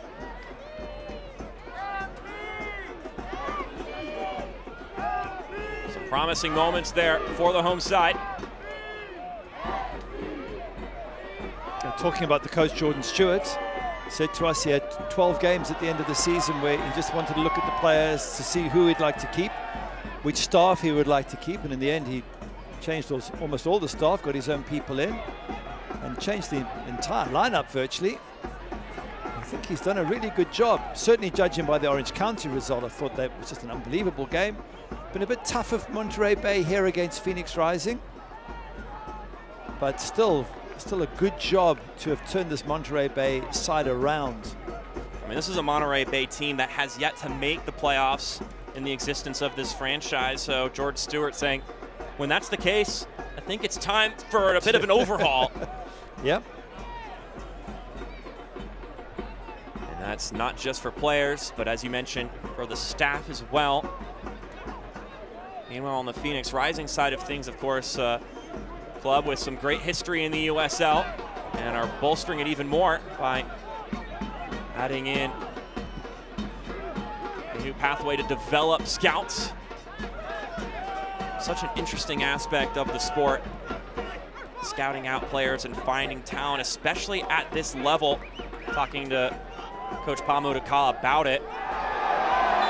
That might be an entanglement, and Potmar Boys already on a yellow. Hands in the air. Yeah, we said it was going to come. Here we go. And just like that, Phoenix Rising are down a man, and it's their captain. This is exactly the reason we had that conversation in the first half. Now I think Joel Margarita's upset with him, saying, why are you doing it? It's unnecessary, you had cover, etc., etc. Now we're down to 10 men, but all along we kept saying, don't give away cheap yellows, be careful. And when you're on a yellow, you can't afford to do this. You just can't. You've got to have the soccer IQ to not put your hands on another player. Unfortunately for Potmar Boy, it hasn't worked out that way. That's going to be a big loss for this Phoenix Rising side. And that complicates things for the visiting unit, who are already short-handed roster-wise. They're going to have to do it without their young leader. Down a very important piece. And it begs the question, who's going to step into that spot, because they're already without Mo Traore as well. So that's both of their normal starting center backs absent from the match. And Monterey Bay could do some serious damage here now. And they might have to drop someone like Okello into the back line, or Carl Saint perhaps, or just go 3 at the back and play with 2 wing backs. They're going to have to figure it out very quickly. Needless to say, adjustments are necessary.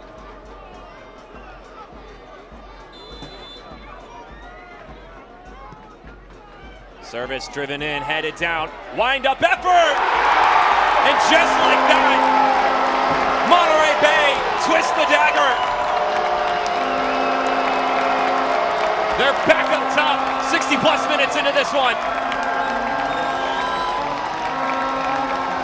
That's a good finish there from Adrian Rebelar, and it comes from a second yellow card for Potmar Boy and a free kick. And from the free kick, it's headed down right into that danger area. Hits the first time with his left foot, just sneaks in that corner past Tristan Henry. But it's a double blow for Phoenix Rising. You lose your captain, you're down to 10 men, and from the resulting free kick, you go 2-1 down. But give Rebelar credit, he was waiting there, he was in the right position, he tucks it right into the corner to put the hosts ahead 2-1. Adrian Rebelar, one of the long-timers here. Kelpie's familiar with him, and he loves seeing him score his first goal of the season. This being his 99th USL Championship appearance. Need to get the lights back up here. The whistle blowing from our head official. That's another healthy goal brought to you by Taylor Farms. This is going to hold things up until they get the lighting sorted. There we go. Another reason for the crowd to cheer. Adrian Rebelar, a Californian playing for this California club. The fans love him, and he's given them another reason to enjoy his presence. Sacco, straight down the middle, squared across, great save! Campuzano lifts his arm and lays that attack to rest. Wow, what a good save yet again. Campuzano coming up huge. A lovely pass there from Sacco out wide. Margarita comes in and absolutely belts that ball. It's fairly straight at the goalkeeper, but nonetheless it's coming so quickly. His right arm comes up, makes a wonderful save, as he did with the save of the week last week against Orange County.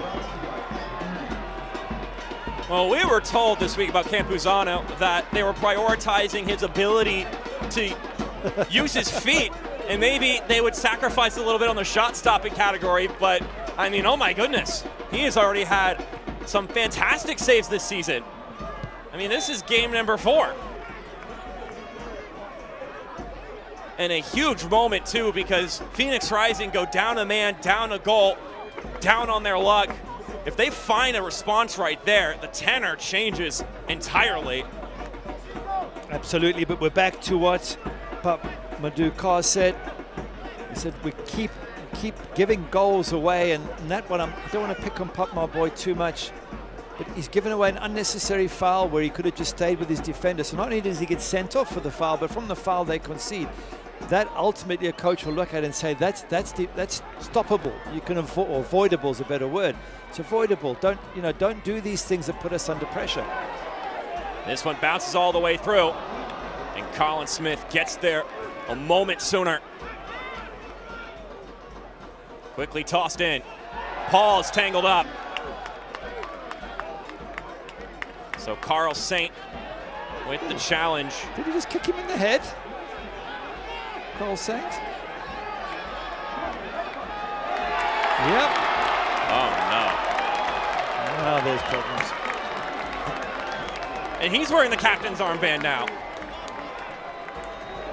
Right now it's an omen. It's falling apart, isn't it, for Phoenix Rising? Again, their own doing, the coach will say. Because if you have a closer look, as he walks by, he just kicks him in the side of the head. I thought I was seeing things for a moment because it was unnecessary. And have a look here as he walks up. Just there, you can't see it from that angle. If we can find a different angle, but I mean, whether it's just a touch or not, it's the intention. Okay, let's now watch. Watch as he comes back. Watch his right foot here as he walks past, and there, he just clips him on the side of the head. It's barely a touch. I mean, it's not, but the intention. A direct red card has been issued in the 68th minute. Good grief. Number 6, Carl Saint. It is all gone unrailed for Phoenix Rising. And here's the other aspect of this. Surely, the obvious thing is that they're down a goal already, and now they're down 2 players. But now, next week, you've got 9 players on your injury report right now. Now you have to add in Carl Saint and Pop Marboy as well, guys who won't be available for selection next week. And to snowball the issue, guess what? You're playing a team that's done nothing but win this season against San Antonio. Difficult situation for Pamadou. Maybe he should get his boots out and see if he can play. Well, the next best option is to bring in one of your coaches, Darnell King.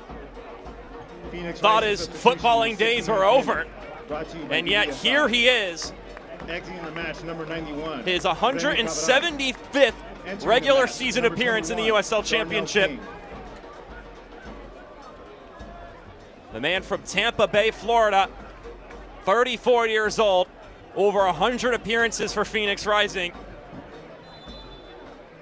Certainly not the context he would like to be subbing into this game, as this one, well denied.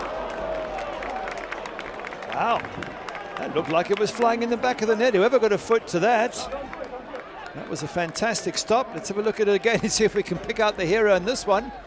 Is that Montgomery? Gets his right foot. Yeah, I think it is Montgomery. Good defending. The youngster protecting his goalkeeper. We've got another bagel corner kick.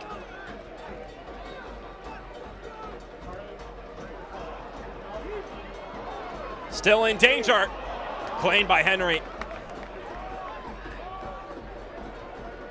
Well, all I can say now is if Phoenix Rising can get anything out of this game, it'll be close to a miracle, because 2 players down, 2-1 down. But if they can just keep on fighting, you never know. They could perhaps pull one back and get an equalizer. Yet again, they've been behind in every game, mostly of their own doing, and now they've given themselves an absolute mountain to climb.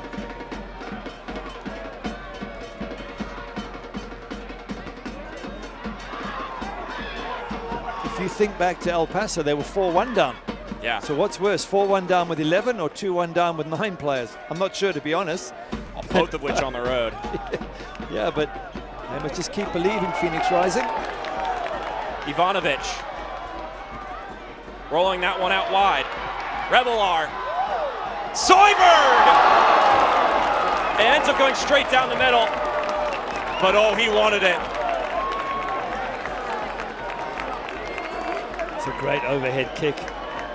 He's got space because they're short of defenders. He knows he's got a bit of space in which he can do this overhead kick and go straight to the goalkeeper. But I'm looking at it now from a Monterey Bay point of view. We've talked about Phoenix and what they need to do. If you're Monterey Bay against 9 men, you have to finish this job and not squeak in at 2-1 and risk a late equalizer. You've got to get a third and a fourth because you're playing 9 men. You're like playing a rondo, but there's 2 men short. So Monterey Bay have a job to do and they have to be professional about it. Well, they went up a man and up a goal last week on the road against Orange County, and they quickly took advantage of it then. So they already have a little bit of history showing that they'll be ruthless. Can they do it again? Darnell King with a little bit of interruption there to slow him down.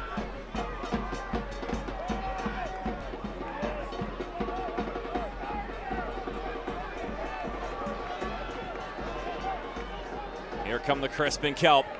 Revelar has what's currently the go-ahead goal. Oh, look at that! Anton Soyberg, wonderful placement with the flick of his head.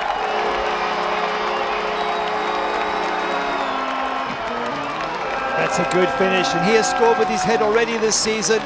Finds the angle absolutely perfectly, but they're short of numbers in the box to mark Phoenix Rising. That's exactly what we were saying that Jordan Stewart would have wanted. You have to punish a team who's down to 9 men. You've got to find the gaps. There's a celebration from Anton Soyberg, who's played his football mostly in Denmark and Iceland, but Revelar just lays it back, the ball gets whipped in.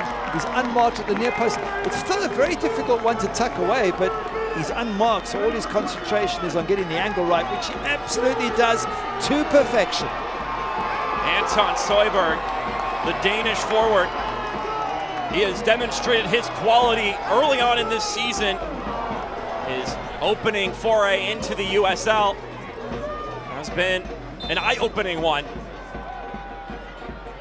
That is another healthy goal brought to you by Taylor Farms. A healthy header from Anton Soyberg. Well, Gary, you wanted them to be ruthless, to show no mercy. And there you have it. Now up 2 goals. Here's Darnell King. Margarita. He'd be the one I'd want to get the ball to. Margarita's the player that could dribble through several defenders. Margarita. Lost his balance there. Bit off more than he could chew. This is where you can keep possession if you're Monterey Bay. You've got the extra players, you've got a 2-goal gap, you've got 15 minutes left. Just knock the ball around. You know it's going to be very difficult for Phoenix Rising to close you down because they're so short of players. Being short of 1 player you can sometimes make up, but being short of 2, it's near nigh impossible. And it's just ridiculous. The second red card is just the most ridiculously unnecessary one there from Carl Saint. When you're in trouble, you go and kick someone's head who's lying on the ground. What are you thinking? Cooler heads not prevailing in that situation. And now the question for Monterey Bay. You're up 2, both in personnel and on the score sheet. You've got a game in the middle of this week on Tuesday in the Open Cup against El Farolito. So now if you're Jordan Stewart, are you maybe making a sub or two just to get some legs out there? So then you could potentially play someone who's played significant minutes in this game on Tuesday as well. You do have that luxury now to start thinking ahead. Yep, you can do that, but I don't think this will be a very stressful last 15 minutes for Monterey Bay, simply because they can do what they're doing now, just keep knocking the ball around. It's almost impossible for Phoenix Rising to close them down, because then they start leaving gaps in defense. So that they have to get all the bodies behind the ball. Yeah, that high intensity that they've been playing with, that press, can't really do that when you only have 9 players on the field.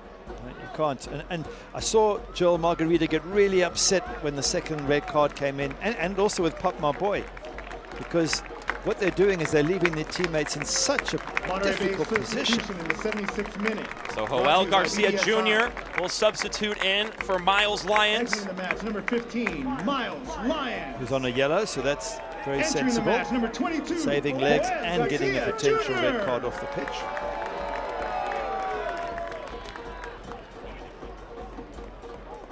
So a couple of changes now incoming as well for Pop Marboy. Excuse me, for Pamuduka.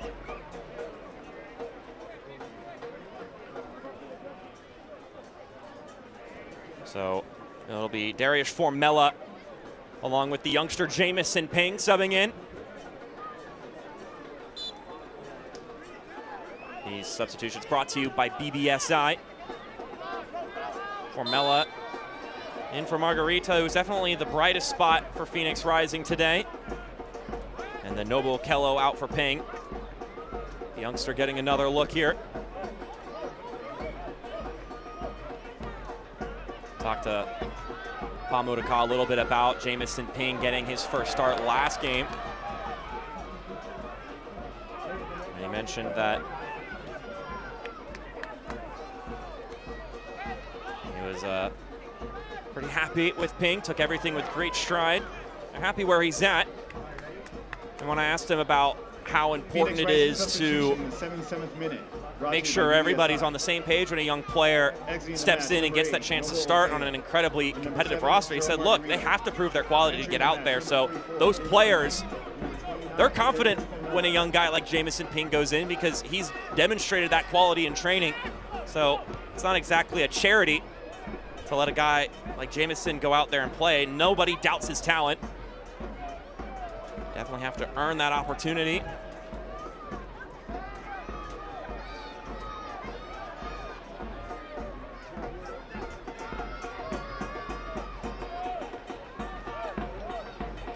I'm going to say this is where the Phoenix players who've played the entire game, this is where they're cursing the 2 players get sent off, because you're just running, you're chasing, you can't manage to follow all the players, and you know you're being put in an almost impossible position. Look at number 9, Sacco there. He's trying to run, he's trying to chase, but he's got no one helping him up front. Soyberg cuts it out to the left-hand side. Elijah Paul drives in the cross. The one-timer. That's Joel Garcia Jr. trying to get on the score sheet himself.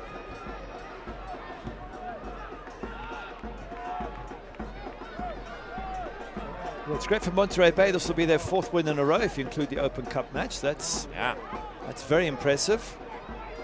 For Phoenix Rising, unfortunately, they stay very close to the bottom of the table, which, although it's early in the season, you don't want to get rooted there too long. So this will be really frustrating for Pamuduka. And as you say, they've got a massive injury list. They've got 2 players sent off who are going to miss the next game. Not a happy position to be in for the coach. Soccer season is here, and SeatGeek is the official ticketing partner of the USL. Get all your USL tickets and more from the #1 ticketing site. SeatGeek, your ticket to great seats.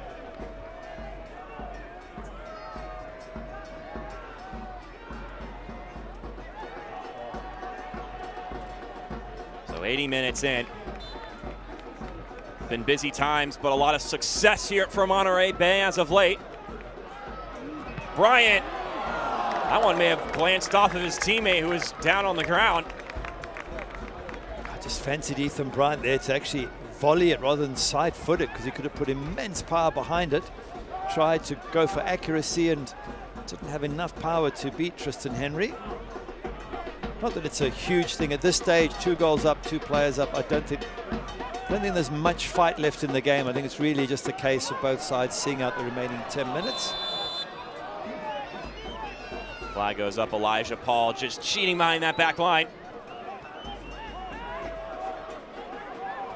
Can't watch the match? Turn on Sirius XM FC 157, North America's only 24/7 source for engaging soccer talk, including USL All Access on Tuesday nights.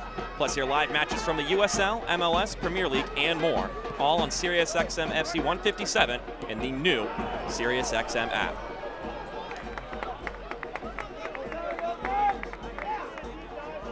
Ivanovic, the substitute.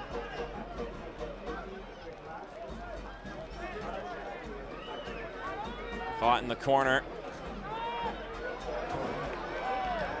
Rolls us up top. Bryant steps it inside. Garcia lets it fly. That's a good save from Tristan Henry. Garcia testing him near post. That's a good save and a good strike. 100% there when it comes out. Just wait, lets it bounce and absolutely wallops it. And Tristan Henry just throwing himself across the goal there to make the save. A really good save. Union fans, are you ready? That's the other side of this. Still pride to be defended for Phoenix Rising. Things have gone off the rails as we get another Bagel corner kick. Bagel corner kick, excuse me. Colin Smith doing well there.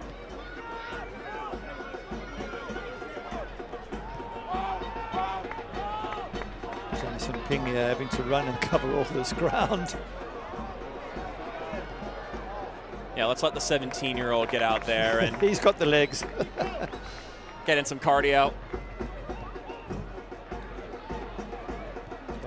Both sides trying to be professional. Monterey Bay have got this match wrapped up, so they sort of move the ball around, keep possession, see if they can get a fourth, of course, and Phoenix Rising must defend and not concede another one, while hoping beyond hope that they can maybe sneak away in a counter-attack with Formella or someone and pull one back and make a game of it. But that's really hoping for a miracle here.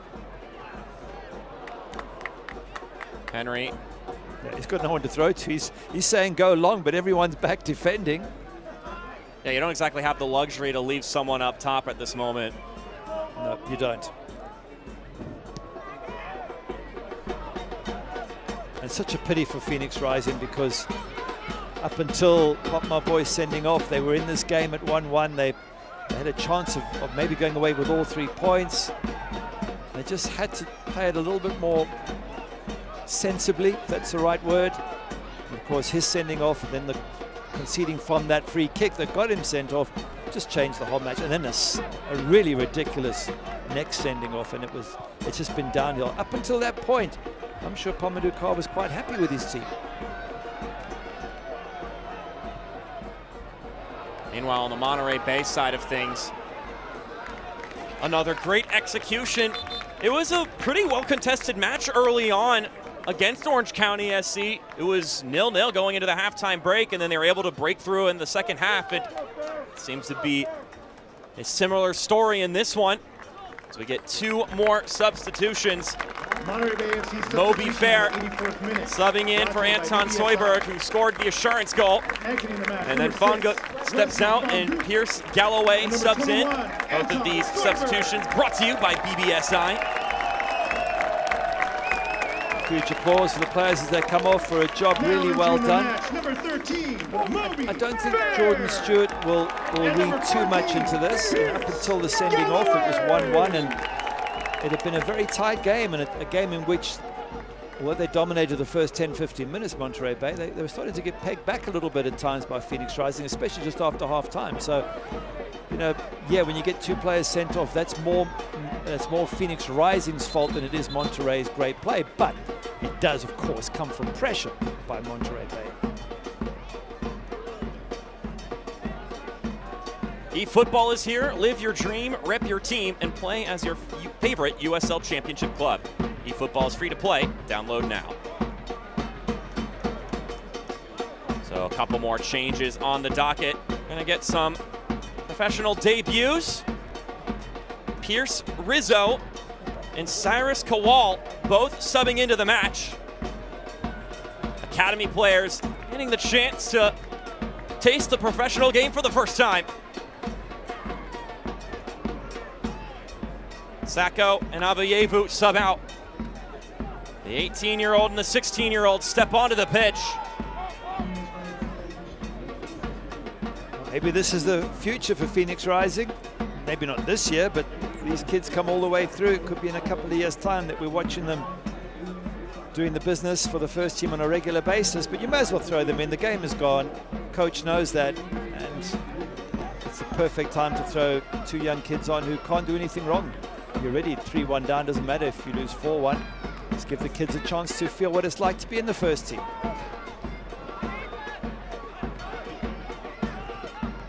And those are other young legs that they can have giving chase.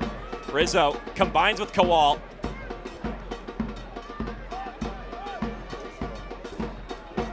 Numbers getting forward here for Phoenix Rising.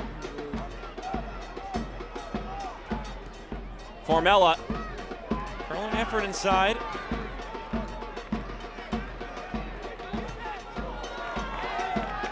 Of course, if you're a neutral, you'd love it if Phoenix Rising got a goal now and just made a game of this, because you're always behind the underdogs with 2 players less, 2 goals down, and a couple of young kids on the park. It would just be so exciting for the neutrals if they could pull one back and really have a crack at getting a point from this game, which in itself would be an incredible achievement. But Jamison Pings there, just 17.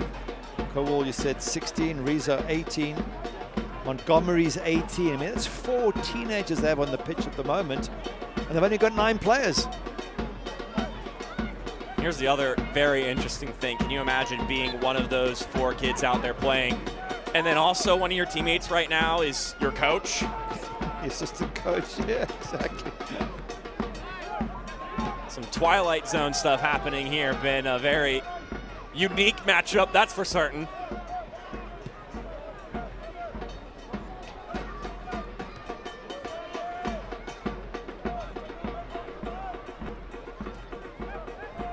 Monterey Bay, their eyes start turning ahead to Tuesday. Jordan Stewart mentioned, just have to get through Saturday first, and then we'll see where everybody is, who can play. So you don't really know who will be fit and ready to go after a match, because you don't really know what's going to happen in a given game. You're going to have a game plan and everything and feel thoroughly prepared, but I mean, case in point, did they think they were going to have to play against assistant coach Darnell King and they'd be up against an opponent that would go down 2 men in the matchup? Absolutely not. So they'll see where everybody's legs are at, and then whoever's ready to play against El Farolito will get that chance. Yeah, most of the players who've come on are those players who played in the last Open Cup match. Joel Garcia, Galloway, Bryant, Ivanovic, Moby Fair. So I'm guessing that those will be the same players that Monterey Bay will put out. Give Sam Gomez another run in goals. He played. Alex Lara as well played in that last Open Cup match. So they will try and give the first teamers a rest. But to your point, it depends on who is fit to play. You might have to ask 1 or 2 of the first teamers to come and do a job just to make up the numbers. The bright side is, according to Jordan Stewart, there will be guys who have a chance to get some minutes. We talked a little bit about that from the Phoenix perspective here in this game. But it also can be applied when you have a busy week like this. This is not a team, and I don't know if any team in the USL Championship really fits this billing, but this isn't a 30 to 35 man roster, as Jordan Stewart was telling us. We're not talking about a top flight European side that's got a ton of depth to rotate pieces between competitions and still field a top-notch side. So some players are going to need to double dip.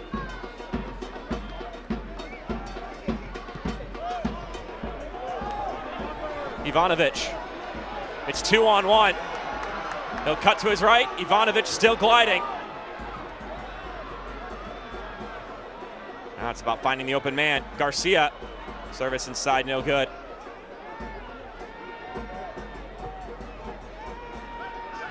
It's frustrating for Elijah Paul. He's a striker, he wants to score, and he was in a great position there.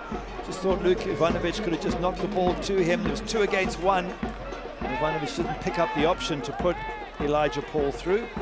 I'm sure Paul would have loved to score in this game. Spent time in the Phoenix Rising Academy. He's made a couple of stops since then to now.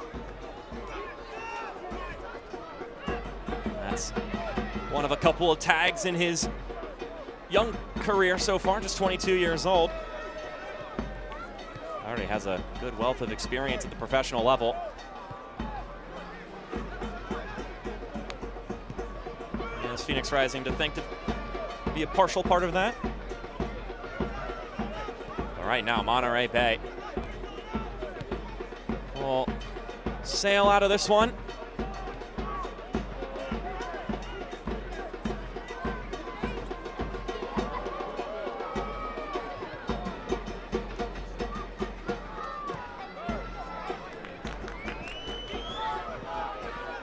So 2 more games this week for Monterey Bay, El Farolito, and then they'll have a match after that one.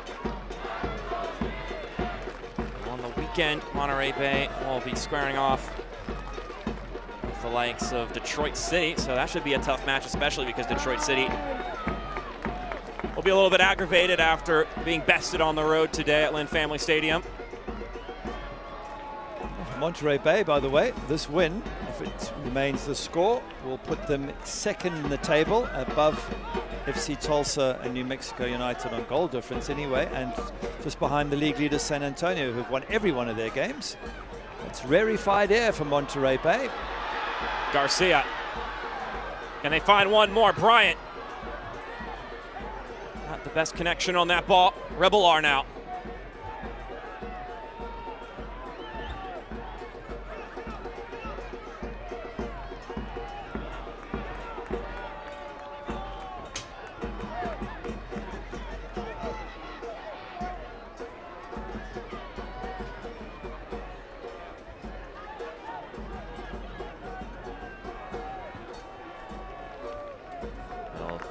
Bounce out for corner kick, maybe our last action of the night.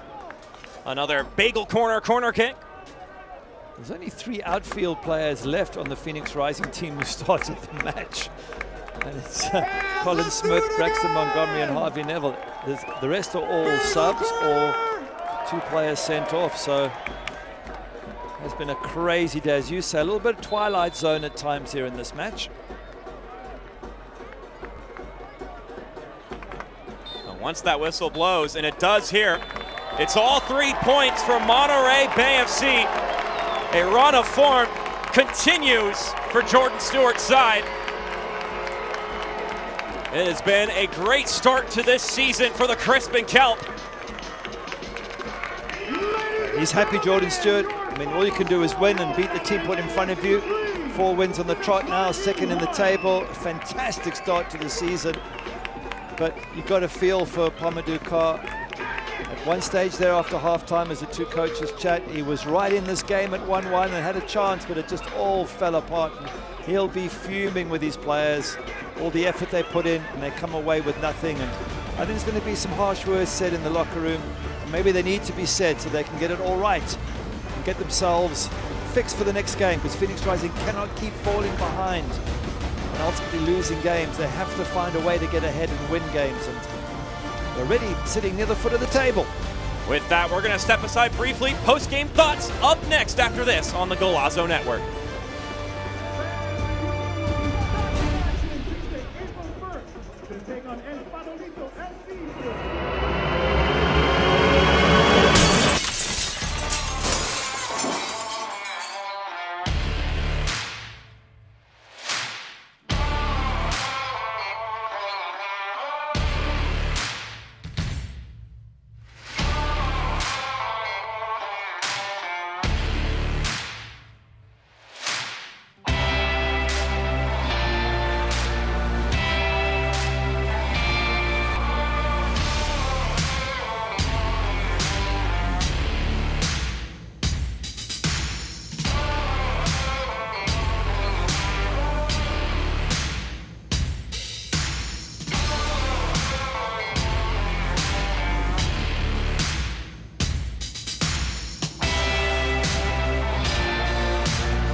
welcome you back here to Cardinale Stadium.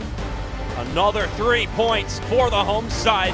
What a positive start to the 2025 season for Jordan Stewart and company.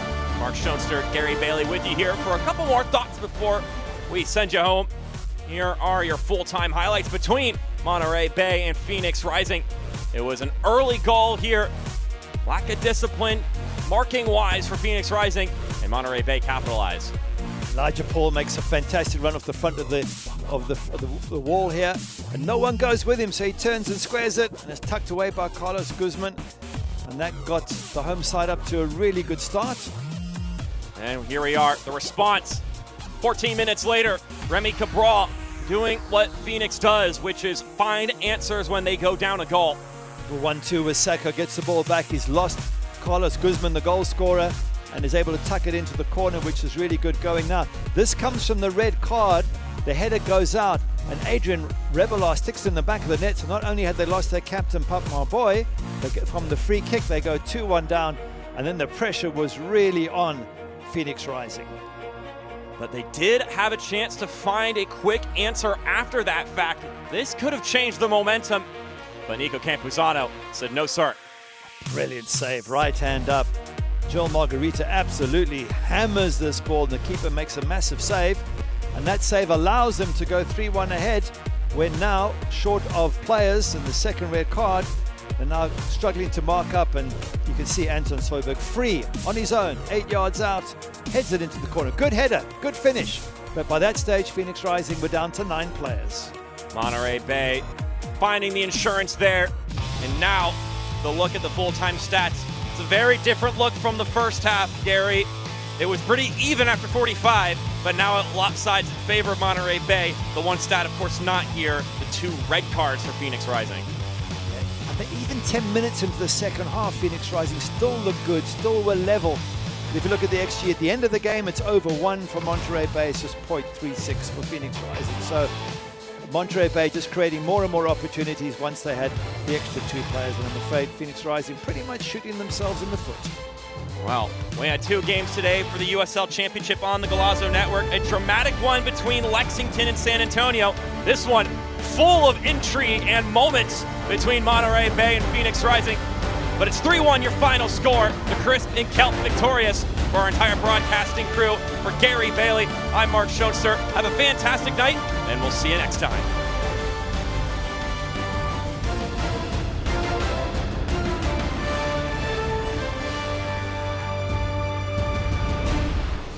This copyrighted telecast of the United Soccer League cannot be retransmitted, rebroadcast, or reproduced without the express written consent of the United Soccer League.